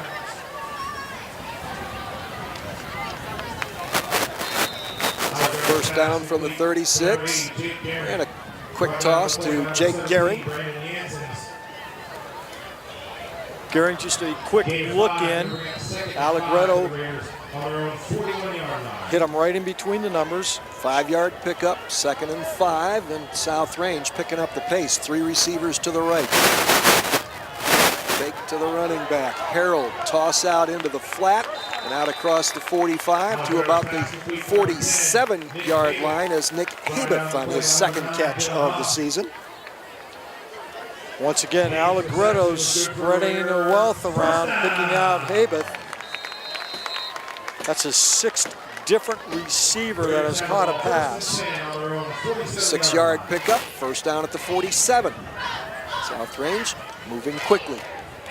Harold gets away from a tackler in the backfield, gets away from another one out on the edge, and goes down in Crestview territory at about the 36-yard line. Gabe Cusick was the first guy who had a shot at him before Harold started to rumble. Yeah, we got a Crestview player down, and it looks like Justin Collins, the defensive end, and this is going to come back because of a penalty. Holding penalty. Justin Collins, yeah, I'm not sure if that's a cramp or not, Jim. But again, a missed tackle by the Rebels right at the line of scrimmage. They had Harold. He broke one tackle and escaped, and then picked up an extra 14, 15 yards, but it's going to be negated by the holding penalty. It'll bring up a 1st and 20 with the ball back at the 37-yard line now for South Range. You know, this switch, and again, you noted in the statistics that South Range has more passing yardage than rushing yardage, and in their first 2 games that was true, about 30 or so more yards passing on average. What a difference from the wing T days as Dan Yeagley has adapted. He probably could have continued to run the wing T, but he says, you know, you got to, when you don't have a lot of guys with size up front, they've got good skill people, and they have adapted very well. Harold trying to get wide left, and the Crestview defense is all over it. At that time, the pursuit dropped him for a loss of 2. A couple times they have dropped Harold for losses. Devin Turvey, the strong safety, was credited with the tackle for a 2-yard loss. Turvey is 5'9", but they list him at 201 pounds. He's gained 17 pounds since his junior season. And they play him at strong safety, which is a little bit more like a linebacker, really, in the Crestview plan. Deep throw, maybe a miscommunication. Jake Gehring was the intended receiver. There was a little bump inside the 45-yard line, and there's a flag there. Yeah, but however, with the ball thrown the way it was, Stephen Barr on the coverage is going to be called for pass interference, but that's one of those that might have been a no flag because the ball was overthrown, but you can also make the case, well, it would have been that overthrown had Gehring not been bumped. Yeah, and I think that was the correct call. Barr was all over him, and he did not give Gehring even an opportunity to catch that one. And that is penalty number 8 for the Crestview Rebels. And that is 80 yards in penalties. Wow. After the penalty, the Raiders will have 2nd and 7. Puts it at the 50-yard line. And they go from 3rd and long to 2nd and 7. Pump fake, little throw underneath, but a defender right there to make the play on Nick Habeth. And it was Stephen Barr on the coverage. That was a good play that time by Barr. Boy, he read the play well. Again, they're sending receivers deep. A little quick flare out to the near side, but Barr was right there, and there was no way that was going to be completed. So it's 3rd and 7 now for South Range. But Crestview needs to stop here, Jimmy, defense-wise. Quick drop, and he throws it short. The receiver, Josh Steer, was open, and Allegretto bounced it in, and it'll be 4th down. Yeah, not only did he bounce it in, it was short. Allegretto, when he made his cut, also slipped. So that one had no chance of being complete. If you have that winning ticket, please report to the ticket booth underneath. So, a range punt is Trey Pancake. Averaging just 22 yards a kick. High snap, gets it, and kind of punches it upfield. This one will beat his average by a couple of yards as it is down at the Crestview 25-yard line. So with the help of a penalty, a holding penalty, and a couple of good defensive plays, Crestview is able to hold South Range. Timeout on the field. 8:18 to go. 3rd quarter. Crestview trailing South Range 35-14 on the Sports Radio 1240 High School Football Game of the Week on Armstrong.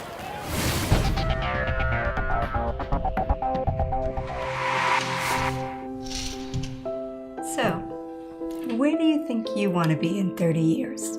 I want a big house. And I want a wife.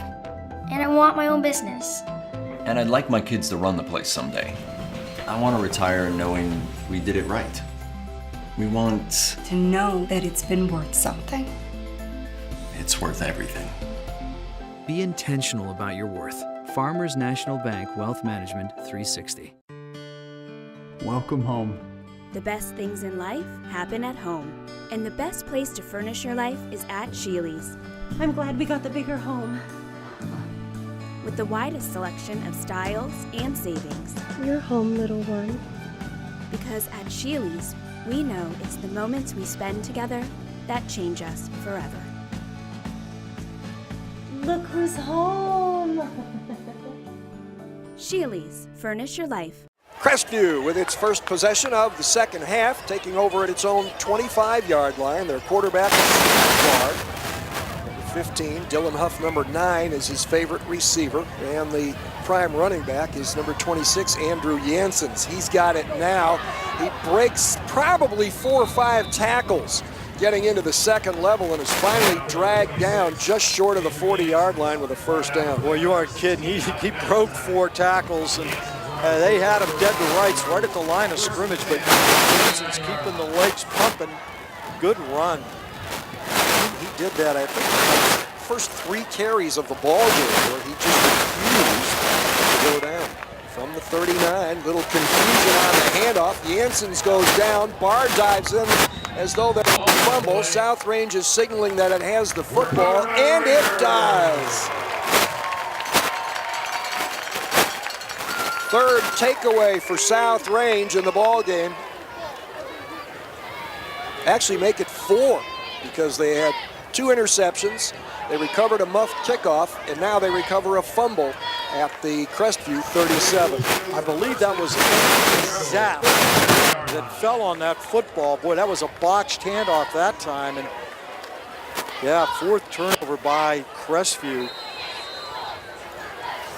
So South Range gets it right back. Fake to Harold, pressure coming, throw off the fingertips of Josh Steer. That's a well-thrown ball, catchable, had a little pace on it. Good rush that time by Justin Collins, who you'll recall left the ball game a couple of minutes ago with an apparent cramp, but he showed no signs of it there as he blitzed from the outside. Yeah, I think Josh Steer will go back and apologize to his quarterback, Allegretto, because he really should have caught that one. And had he did, he had a little bit of running room too.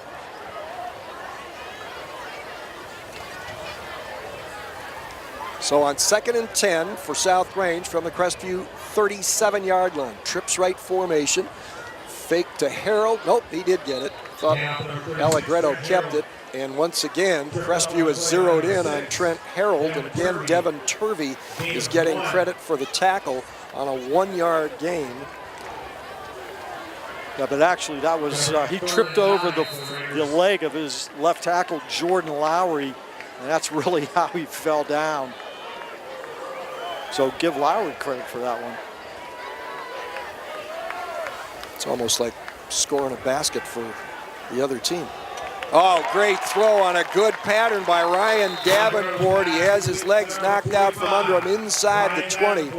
But that ball was right on the money. And that, again, has been open all evening long. Davenport right down the seam. For some reason, Crestview has not been able to cover that pass pattern. 20-yard pickup to the 16. Davenport came into the ball game with 5 catches in 2 games. Well, he has 4 tonight for 67 yards. Harold gets it, and again, the middle is, they are really keyed on Trent Harold.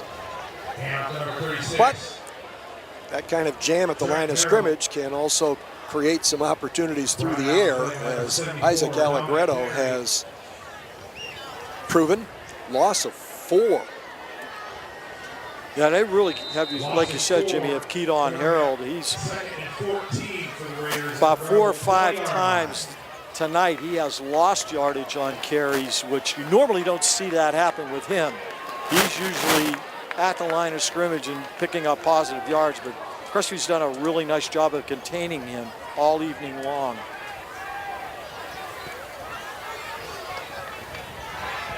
Allegretto on the roll, steps inside some opposition, pursuit, and drives down to about the 17-yard line. It'll bring up 3rd down and 11. I'll give credit that time to the secondary of Crestview. They had 2 receivers, South Range did on this side, one down the seam, one a little bit more toward the near sideline, and they were blanketed by the corners and safeties of Crestview. Allegretto had no place to throw the football. Picked up what he could, though. Got some positive yardage. Did not take a sack. 3rd and 11 from the 17. Allegretto stands in, throws right on the money again. It's going to be 1st and goal at the 3 on the catch by Josh Steer. Yeah, Josh Steer running just a little hook down just inside the hash marks, and we got a Rebel down, but Steer goes up and grabs that one. They're going to spot that ball. We'll call it the 4-yard line, a 1st down there. It looks like might be another cramp.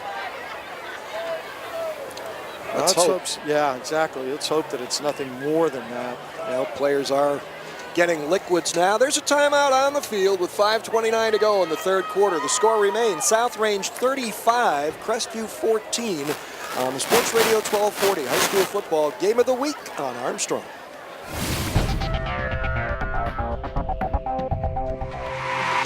Friday is closer than you think.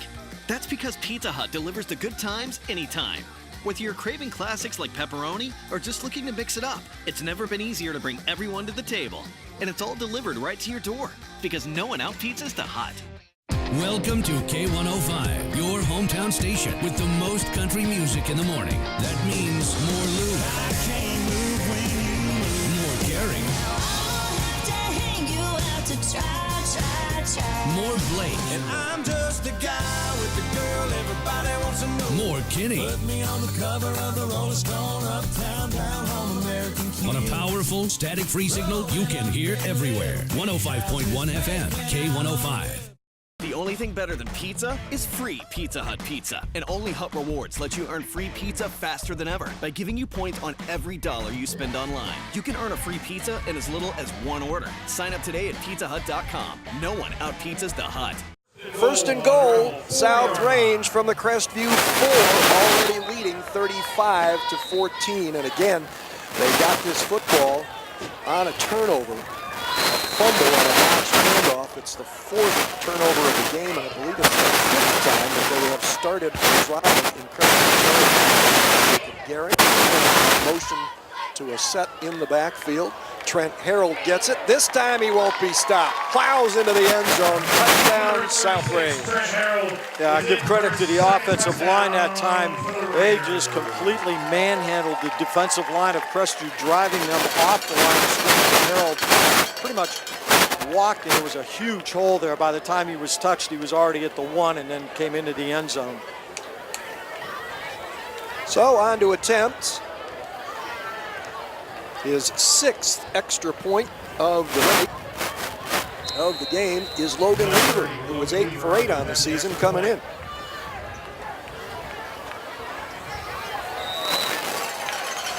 Roll perfect. 5:10 to go in the 3rd quarter, and South Range now has a 42-14 lead over Crestview. And man, I would not have expected that anyone would have expected what we have right now, especially the way the game started, back and forth, even ball game, tied at 14. So South Range has ripped off 28 unanswered points. You know what? And I know Crestview lost to West Branch this season, but they. A lot of people expected that. I mean, Struthers is pretty good, so for them, coming into tonight, Jimmy, I think they had a lot of momentum going on, but boy, this South Range team is just putting everything together tonight. They are just solid, and there's just not much Crestview's able to do. South Range has had their way in the passing game, and that's been the big difference. And we mentioned if you could stop Allegretto, you could stop South Range. They haven't done that. Nope. National Bank scoring drive summary, 37 plays, 37 yards that is, 7 plays, 2 minutes and 44 seconds. Trent Harold with a 4-yard touchdown run to cap that drive. Kick is away, dropped at the 9.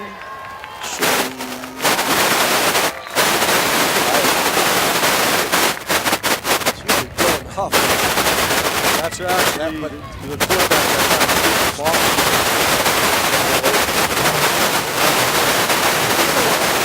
Returning kicks. Yeah, I wouldn't never. Yeah, I don't. That's different. It's a 12-yard.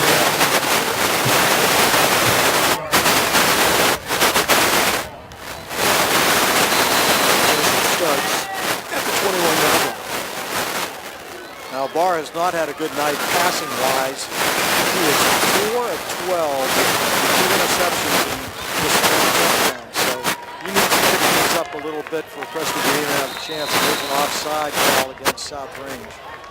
Barr came in having completed 12 of 19 passes in their first 2 contests. Again, just oh, no, it's we call that then.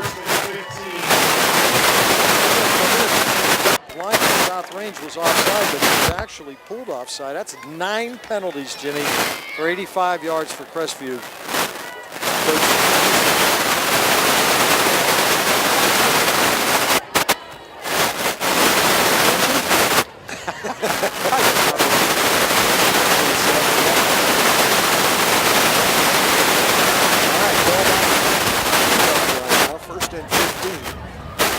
Huff, their most prolific receiver, is wide to the left, bottom of your screen. They have a flank formation to the right.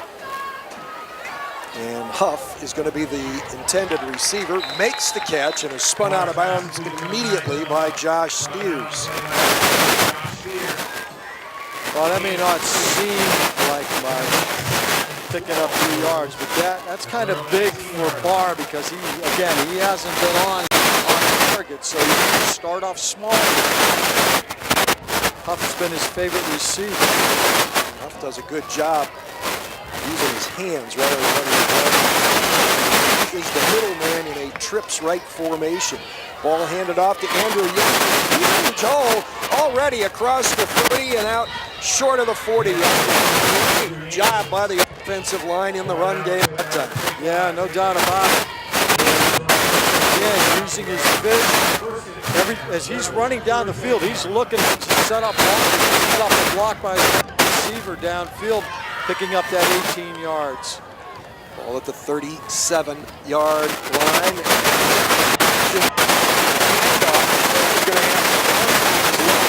Take a big loss as he and Yancey all tangled up in the backfield. Boy, and I think you're going to see a penalty against Crestview. Maybe not. Young man from South Range just threw his hands up like I didn't do nothing. Loss will be 6, but that's the second time now that there has been a mix-up in the backfield on a handoff. That's going to be a holding call now against Crestview on top of it. Personal foul. Yeah, in sportsmanlike conduct, they did a holding call. Right. So loss with 6 and a penalty. 15-yarder. And they're right back at the 16-yard line. They got to go to Campfield Fieldhouse for a first down. Yeah, it's 2nd and 31. Wow, if you're counting. Janssens with the handoff, runs hard, crosses the 20 to the 21. Handoff on 26, Andrew Janssens. Well, again, Janssen setting up his blocks. I'm going to mark that actually at the 22. So pick up a 6 there, Jimmy. And it is still 3rd and forever.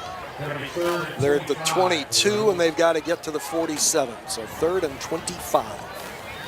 Yeah, you got to play like that, don't you? Janssens again running inside. Running hard, he's going to come up short of the 30. Hands to number 23, Andrew Janssens, met by the interior line and the Raider again, line. their other starting running back, Ethan Powell, was sidelined very early in the game with an apparent shoulder injury, and that has limited the versatility of their running game a little bit. And the fact that Barr has not really had a good game passing-wise. And South Range has been able just to concentrate more on the run, almost really disdaining the pass. One long pass play resulting in a touchdown, but that's been really it for the passing game with Crestview. Dylan Huff will punt it away.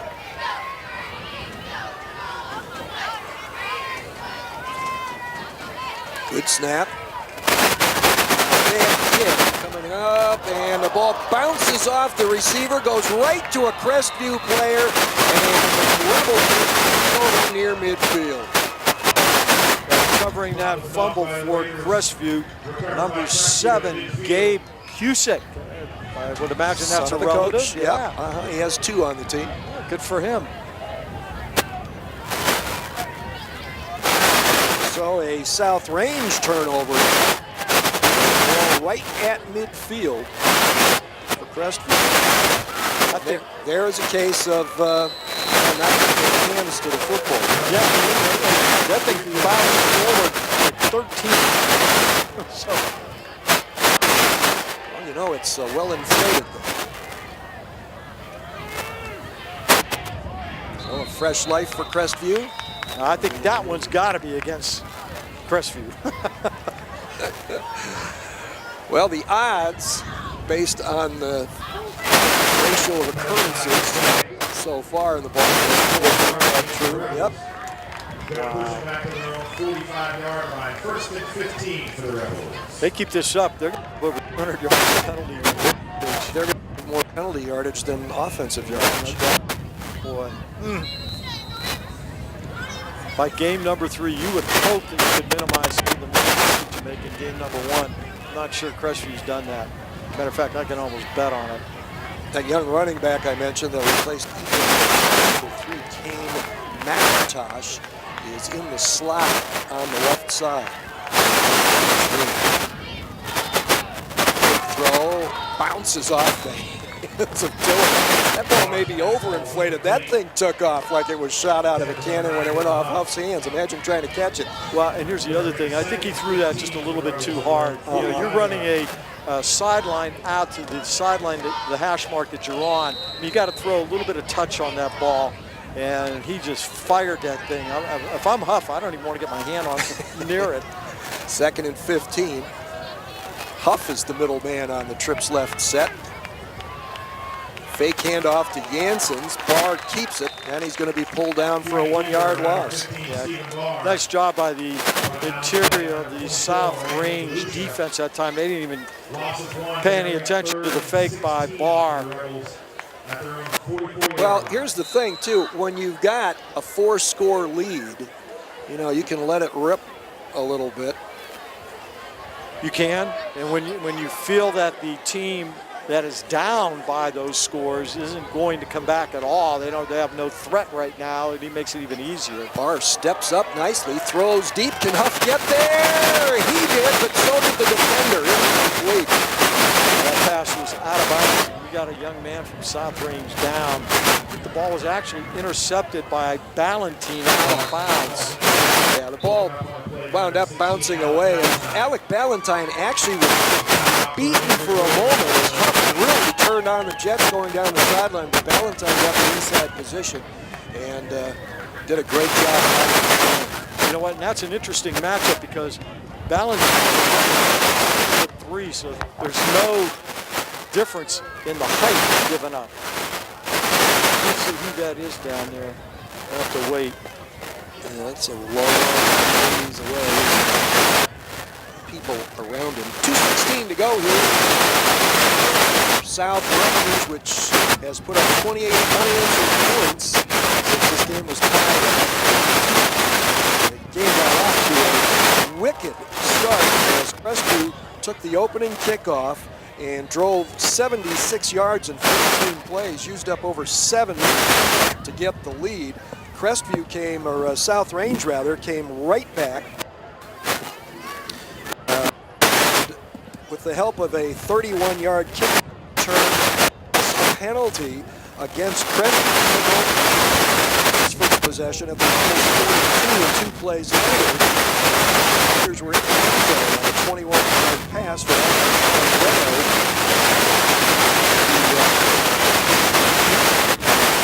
Then it was 3 out. When it got 81-yard pass completion and then a 1-yard touchdown run.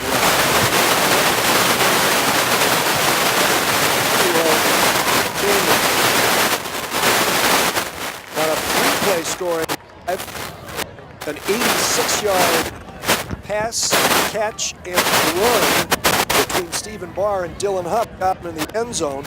And with 1:34 to go in the first quarter, we were tied at 14. But South Range had a 71-yard drive that started late in the first quarter and took the 21-14 lead. And added to it a couple of times more. They fielded a punt. To the Raiders, number 33, and then went on a 57-yard 2-play drive. Touchdown connection. Dylan Dominguez. Kick away, rolling down, scooped up. This is Dominguez, and he is going to go down right around the 20. Had somebody right in his face, so he did a good job concentrating and hanging on to the football. 41-yard punt that time by Huff. And Jimmy, the player that came off the field for South Range was Troy Pancake, and not only has he played defense, he's also their punter. It looked like he had a problem with a leg. He's sitting down on the bench right now, and they're attending to him, so we'll see what happens if, in fact, South Range has to punt at all the rest of the game, who they'll send in as his replacement. From the 20-yard line, jet sweep. Almost looked like he's going to pitch it back, Josh Steer, but he turns it up and gets it out to the 26. I think he pitched that forward, so that would be a pass, wouldn't it? Or do you think that was... yeah, I guess you're right. Yeah. Because it wasn't a handoff, no, it was a pitch. It was a pitch. Gain of 6. Going to bring up 2nd and 4 for the Raiders on their 26-yard line. So it goes as a 6-yard pass completion and brings up 2nd and 4. Isaac Allegretto at quarterback, 180-pound junior, so he'll have another year to go. You're going to love that. This is Trent Harold trying to get wide right. Great individual effort to stretch that play out and ultimately make the tackle. Brought down on the play by number 17, Brandon Jansen. Brandon Janssens is given credit for the tackle. First down.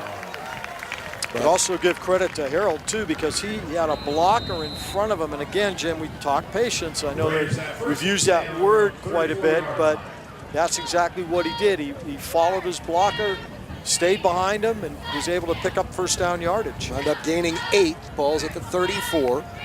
Clock stopped as he was tackled out of bounds. Harold going to get it again as he has his hand on the back of one of his blockers and gets it out to the 40. This is actually the kind of game that Coach Yeagley wanted tonight. He told me earlier in the week that they had 25 first downs in their week 2 win, and he said, you know, we'd like to move the ball and control the clock against Crestview. Ball out to 41, so that turned out to be a 7-yard pickup.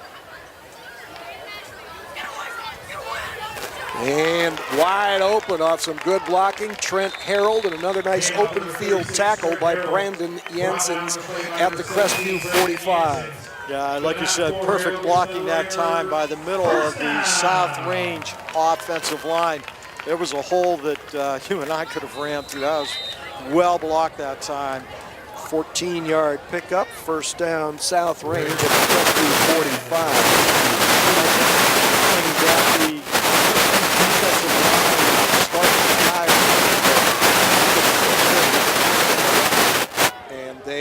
It's not a very deep ball club, so they have to go both ways. Hand off and on the 40-yard line on the carry for South Range, guy that's not even on there.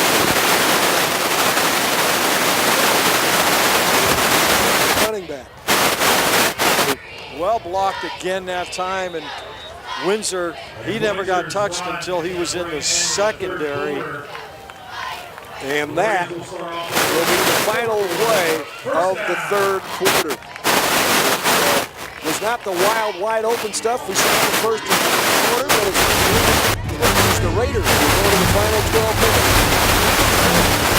32-14 on the Sports Radio 1240 high school football game of the week on Armstrong.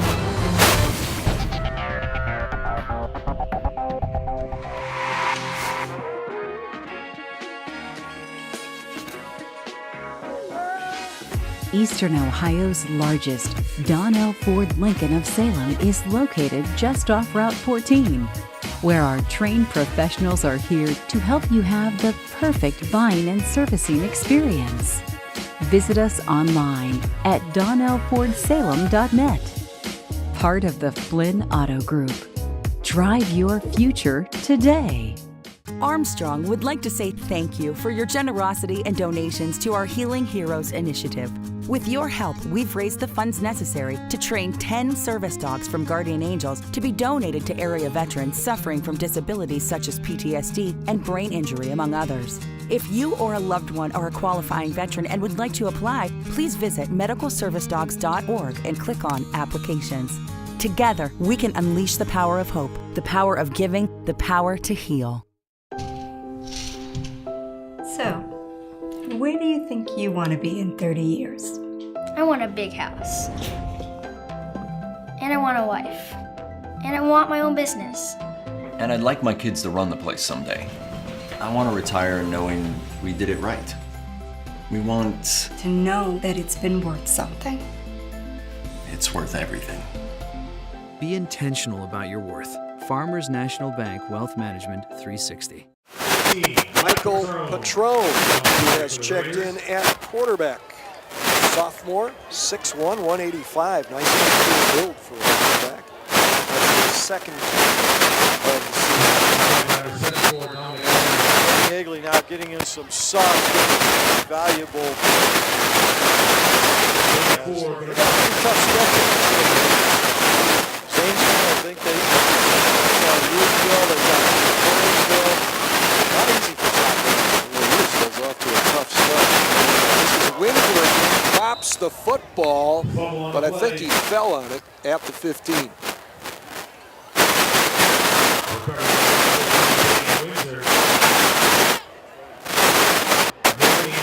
When you we think that the defensive line of Crestview is doing, they're catching the offensive linemen instead of firing out and meeting them. The offensive linemen of South getting to the that's helping them. Porter wins 6. Fake to Windsor. The carrying it again. Pulled down for a 1-yard loss. That's when you say catching it tired, that's usually what happens. So, for the first time this season, South Range will attempt field goal. Logan Weaver, the 130-pound sophomore, who is perfect on extra points this season. Counting tonight, he's 14-13. It's on the way. He punched it. He didn't kick through it. And it is short. He's 100 with all of his equipment on, especially he's probably got a, coming out of it. Yeah, no doubt. He's got to have a brick underneath that. We mean that in the night. Absolutely, and I'm not. Yeah, I'm with you there, Logan, buddy. Well, if I had played high school, let's just say discretion is valid. I would have been pushing it to. I don't. You know, to tell you the truth, they listed at 130. I didn't weigh 130 pounds until after basic training in the Army. Yeah, well, I was like that too. I didn't make 140 when I was over 5 years old. Yeah, I give the young man credit. You know, he's out there doing his thing. He's not playing linebacker. Well, you're right. I was.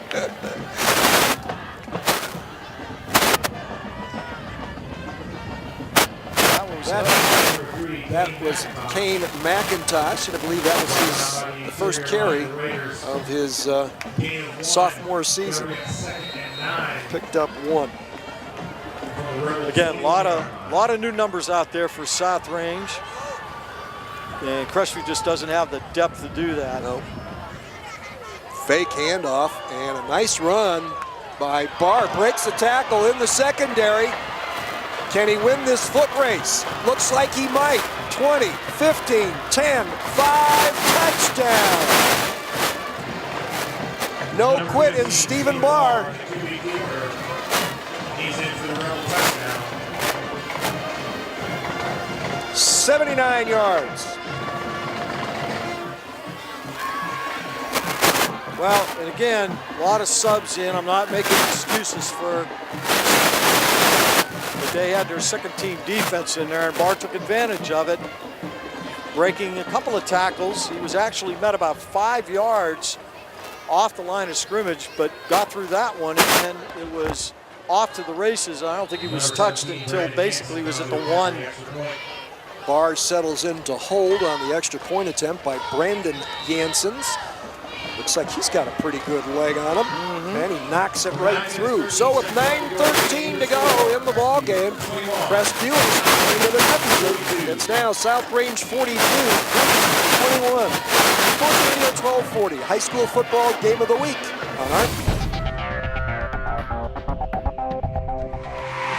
The only thing better than pizza is free Pizza Hut pizza. And only Hut Rewards lets you earn free pizza faster than ever by giving you points on every dollar you spend online. You can earn a free pizza in as little as 1 order. Sign up today at pizzahut.com. No one out-pizzas the Hut. When looking for home design inspiration, don't just be inspired, be Baird inspired. Whether new or remodeling, Baird Brothers has the latest trends like shiplap to refresh your home. Go from inspiration to installation with our wide selection of in-stock American hardwoods. From the rustic charm of antique oak to the warmth of traditional cherry, Baird Brothers has what you need to make your home inspiring. Baird Brothers, our family's heritage, your family's home. Friday is closer than you think. That's because Pizza Hut delivers the good times anytime. Whether you're craving classics like pepperoni or just looking to mix it up, it's never been easier to bring everyone to the table. And it's all delivered right to your door because no one out-pizzas the Hut. Number 25 for South Range, Trey Pancake. Yep, he is out. He's down receiving. Great to see that young man back out on the field. Not one of their regular kick returners. This is a pretty good kick. Bounces at the 3 and goes through the end zone for the touchback. So we said Brandon Janssen has appears to have a pretty good leg, and he proved it there. It seems to be swirling a little more than it did in the first half when it was blowing away from the far side of the field. Yeah, most stadiums, if you look at them, fans, they're north to south. So, and I think that's so that the kids don't look into the sun if you've got a field that goes east-west. Most of the weather comes from the west, so it's usually cross field. But you're right, Jim. I think it's blowing into South Range right now a little bit. Streamers on the goalpost at that end of the field, this end of the field that they're at, would indicate that. Isaac Allegretto fires it upfield. Ryan Davenport gets a nice block and is going to go the distance. Maybe. Oh, great hustle to avoid the touchdown.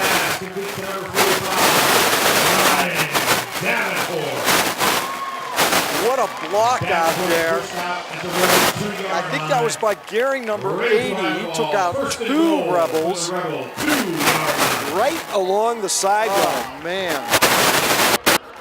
That is a 78-yard play. First and goal at the, well, they've set it up at the 4 now, so make it a 76-yard play. And we have a chance for another 2-play scoring drive. It's been a theme tonight. It's Gehring in motion, backing into the backfield. Handoff goes to the big running back, Trent Harold, and he's going to be knocked down for a loss of a yard. Brought down on the play by number 7, Gabe Cusick. You know what? That block actually might have been by 23, Chris Borks. Now that I'm thinking, a wide receiver. Yeah, exactly. And he didn't play last week because of an injury, and he's got a couple catches tonight, and helps out his quarterback and his tight end, and turns a nice play into a great play. Absolutely. Second and goal from the 5. Harold again, crossing in front of the quarterback. Nope, keeper Allegretto.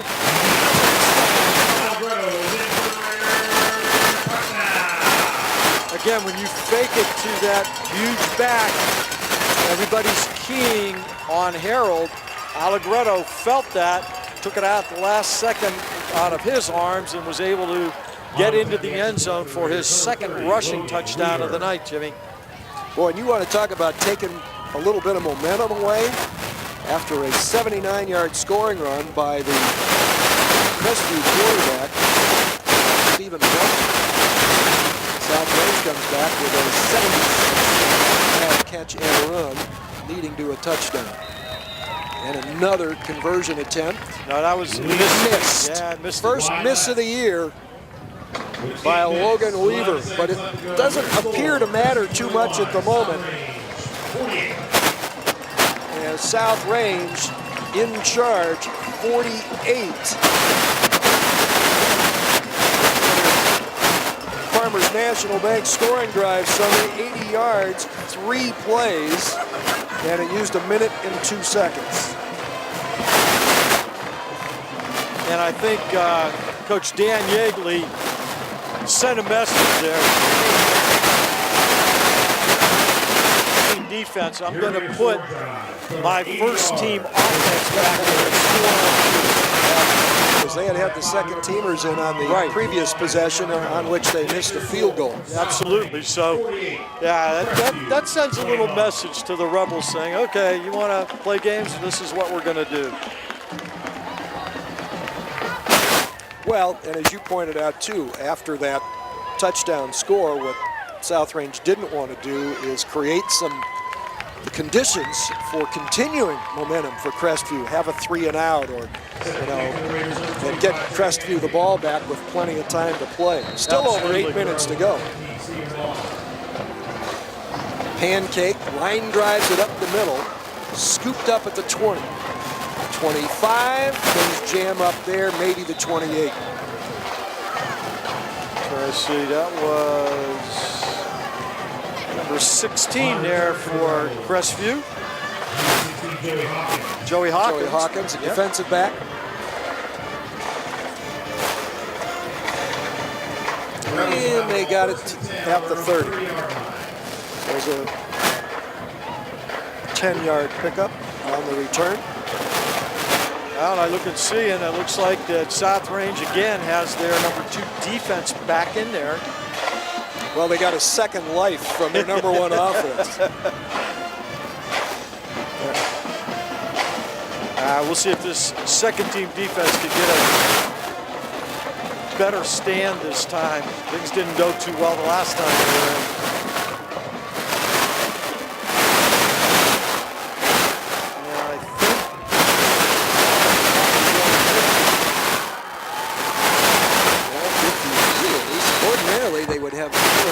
As their backup quarterback. I think that's number 8 back there for Crestview. And that would be Anthony Cusick. There we go. The other Cusick. Takes a low snap, hands it off, and it'll be a short gain into the middle. So you got some young pups getting some valuable experience here.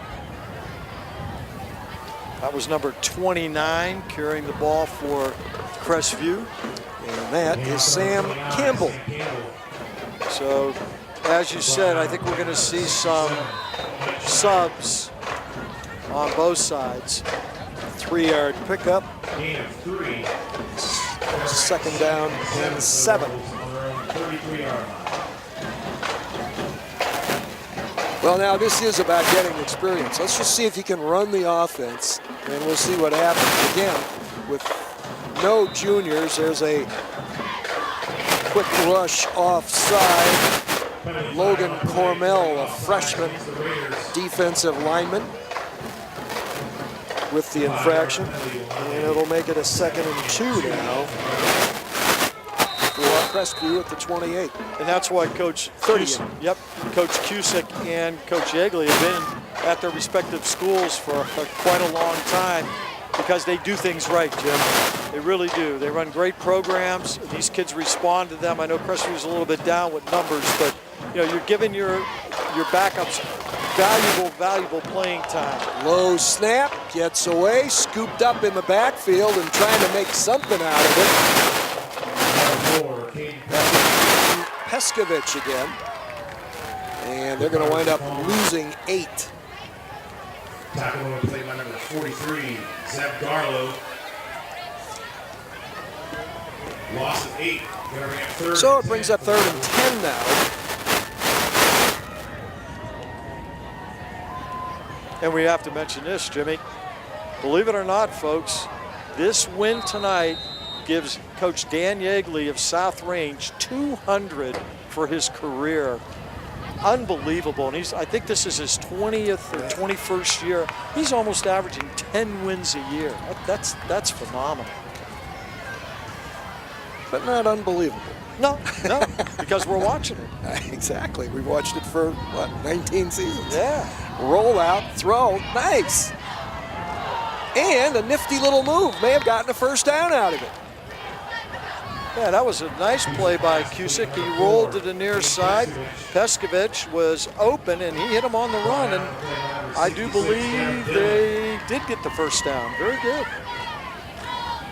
That's only believe it or not, the second first down, though, passing for the Rebels. They had 10 rushing first downs. Well, when you're sophomores, Anthony Cusick actually is a freshman, the quarterback. And Paskovich is a sophomore. That's a big deal, making a play like that. Sure. Whether you're down 27 or 7 or 70. Offsides against the Raiders. Raiders jump offside, so they're going to get an extra 10, or extra 5 rather, and it will bring up 1st and 5 at the 45. Well, and again, that's something, coaches, whether you're the first team, second team, third team, fourth team, you better not be making silly mistakes like that. And again, Jimmy, no excuse for that. You're a lineman, the ball's right in front of you. Listen, or watch the ball, don't listen. You practice all week. Fake handoff.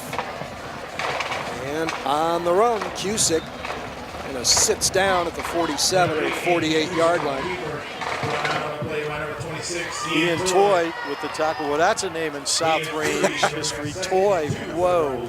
It seems to be a never-ending stream, and the South Range football program has been better for it for a long time. 3-yard pickup. It is 2nd and 2 for the young Rebels. Just over 5 minutes left. Matter of fact, Nathan Toy is an assistant on the team. Exactly. Fake the counter handoff, and this time the South Range defense wraps Cusick up for a loss. Boy, nice tackle by Joey Hawkins. No, excuse me.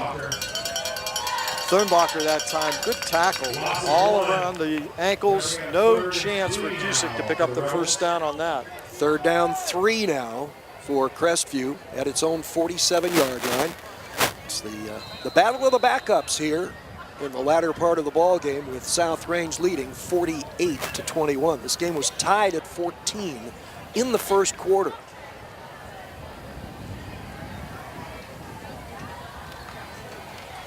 Cusick takes the snap, wants to throw. Line gives him some time to get it done, throws underneath, and that looks like a completed pass for another first down. Boy, nice throw by Cusick. Little curl route that time. Joey Hawkins with the reception. 5-yard pickup to the South Range 48. 1st and 10 inside Raider territory at the Raider 48-yard line. That's got to give the young guys out there a good feeling to move the ball, move the chains, as the coaches like to say. Absolutely. Guys will probably be facing off against each other in the next couple of years anyway. A lot of youngsters in there who will see each other with more playing minutes. Ooh, quick handoff. Initial surge looked good. Number 29, Sam Campbell on the carry. Didn't get much though. Yeah, a little cross-buck action there, but the defensive South Range right there, waiting for it. 2nd and 10 for the Rebels. And they're going to give him a yard, despite the public address announcer's intonation. 2nd and 9 from the 47. Trips right formation. Just over 3 minutes left. Fake to Campbell. Cusick rolling to the right. Kind of shot, puts it up there, and it goes incomplete. It was intended for Caden Peskovich. Good coverage. There were 2 guys right there. But Peskovich was open early, and again, that's just the inexperience for Cusick If he would have thrown that ball immediately, Peskovich had nobody around him, and he could have made the catch and had some running room, but Cusick waited a little bit too long, and by the time he threw it, the defense was already closing in. 3rd down 9. Send a wide out to each side. Running backs to either side of the quarterback, Cusick. Handoff. Good change of hands, of arms for the running back, taking it out of the inside arm, getting it to the outside arm, Caden Peskovich. But it came up well short of the 1st down at the 44. It'll bring up 4th down.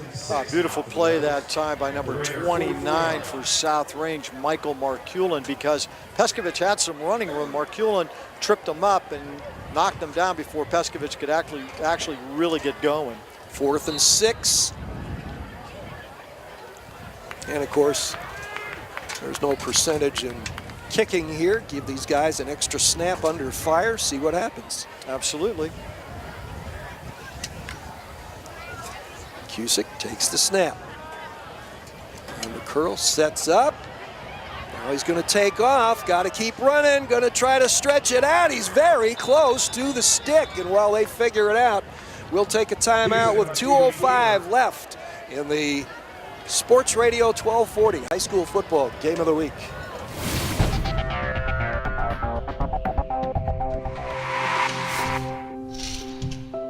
So, where do you think you want to be in 30 years? I want a big house. And I want a wife. And I want my own business. And I'd like my kids to run the place someday. I want to retire knowing we did it right. We want... To know that it's been worth something. It's worth everything. Be intentional about your worth. Farmers National Bank Wealth Management 360. Welcome home. The best things in life happen at home. And the best place to furnish your life is at Sheely's. I'm glad we got the bigger home. With the widest selection of styles and savings. You're home, little one. Because at Sheely's, we know it's the moments we spend together that change us forever. Look who's home. Sheely's, furnish your life. It is a 1st down at the 38-yard line. Arm and jersey tackle there. Peskovich, the ball carrier, was stopped for no gain. That was actually Campbell there, Jimmy, that was carrying the ball. Right.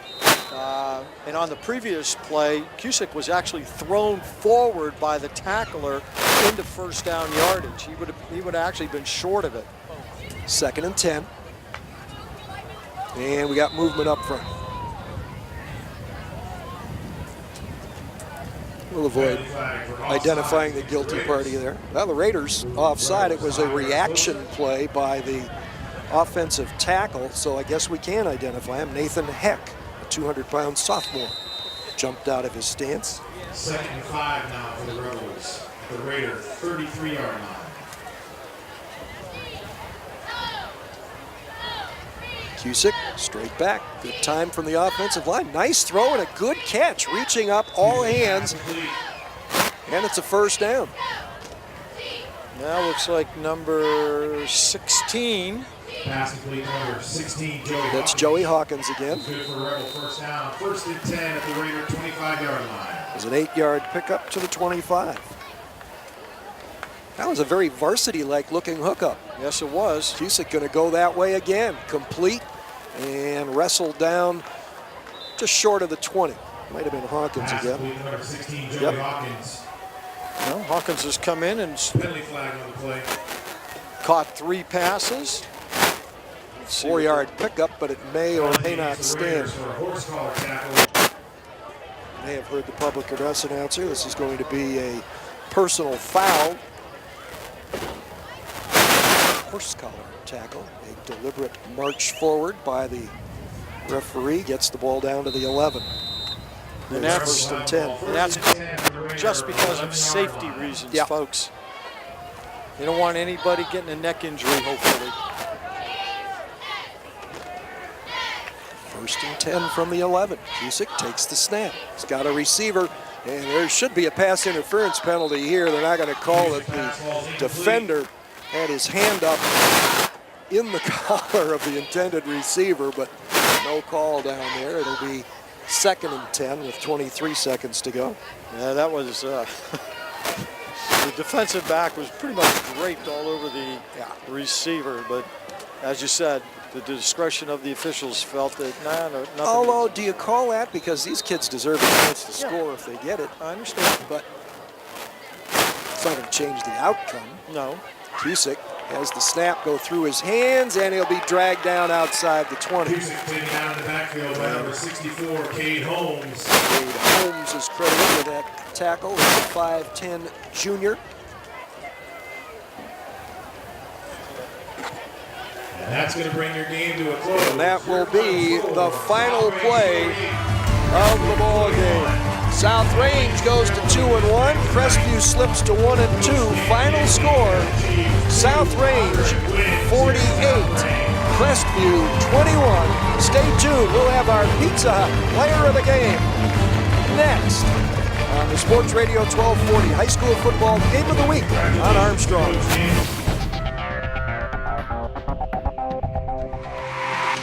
Welcome to K105, your hometown station with the most country music in the morning. That means more Lou, more caring, more Blake, and I'm just the guy with the girl everybody wants to know. More Kenny. Put me on the cover of the Rolling Stone, uptown, down home, American King. On a powerful, static-free signal you can hear everywhere. 105.1 FM, K105. Are you moving at the speed of business? File transfers, multiple locations, video chat. Companies these days are using more data than ever, and it's got to be fast. With gigabit internet from Armstrong Business Solutions, you can keep up with the pack no matter what size your company is. We can provide your business a reliable connection to our advanced fiber optic network with speeds from 100 megs up to 10 gigs per second. Get your business in the fast lane. Armstrong Business Solutions. Your business is our business. All right, welcome back to Raiders Stadium at South Range High School, actually right across the street from South Range High School, where in this ball game, the South Range Raiders won their 2nd straight and gave head coach Larry Yeagley his 200th career victory in a 48-21 domination of the Crestview Rebels.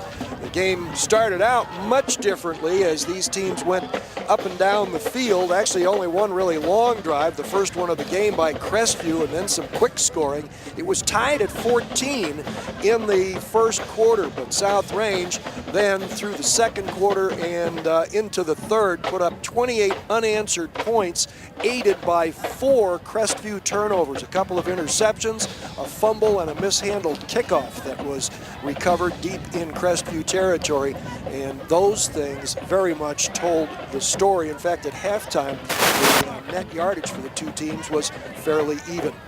Time now to present our Pizza Hut player of the game. And we have selected from the South Range Raiders, tight end and defensive end Ryan Davenport. And our Len Gessler is down on the field with Ryan Davenport right now. Davenport, the tight end on offense and the D-end, defensive end on defense. First of all, young man, congratulations on the victory. I know that's a rival there, so it's got to be very, very comforting to know that you got Crestview this year. Yeah, it feels great. Like Crestview is going to drop us this next year, so it was good to get another W on the belt under them. So it was the 3rd time we beat them in 2 years, so it feels really great. I'm sure it does. You had 5 catches for 145 yards. Yeah, how about that? 145 yards, most you ever had in a game, do you know? Yes, like last year I started at tight end, and I probably got maybe 1 or 2 carries a game. Now they're starting to feed me the ball because my hands got better and my feet got faster, so it's working out great. No doubt about it. You know what, I noticed one thing. I noticed that a lot of times, and maybe this happened in film study, I don't know if that was what took place, but it seemed like you were sending the wide receivers on streak passes and then running you underneath, and you were wide open almost all night on every single play. and the linebackers cave in, and I just run a drag across the field. I'm open every single time, and like my wide receivers are great. They block downfield for me every single time, and they gave me the 145 yards. Yeah, and you know what? Again, did you notice that in film study that they were coming up on the fakes and that you were able to take them deep? Yeah, like we looked at them all week, and like they said like the drags were like just kill them all week. So we just practiced different formations and different plays to basically tear their defense apart, and that's what we did. Okay, and in the first quarter it was tied 14-14. It looked like it was going to be a shootout, and then all of a sudden you guys clamped down. What changed? Our mentality, like first 2 games, like when we get scored on, we just lose our mental toughness, and this week was all about mental toughness and keeping it together, brushing all the crap off the shoulders, and that's what we did. We just kept it together and got the W. You know what, and I know you're a team player, but how'd you get caught down there on the 1-yard line on that play? I'm a tight end, that's all I can say. You guys just kind of pick up that extra yard of speed, right? Well, listen, my friend, thank you so much. Congratulations on being named our Pizza Hut Player of the Game. Good luck to you and the Raiders the rest of the season, and a great game tonight. Thank you. All right, our Pizza Hut Player of the Game, Ryan Davenport.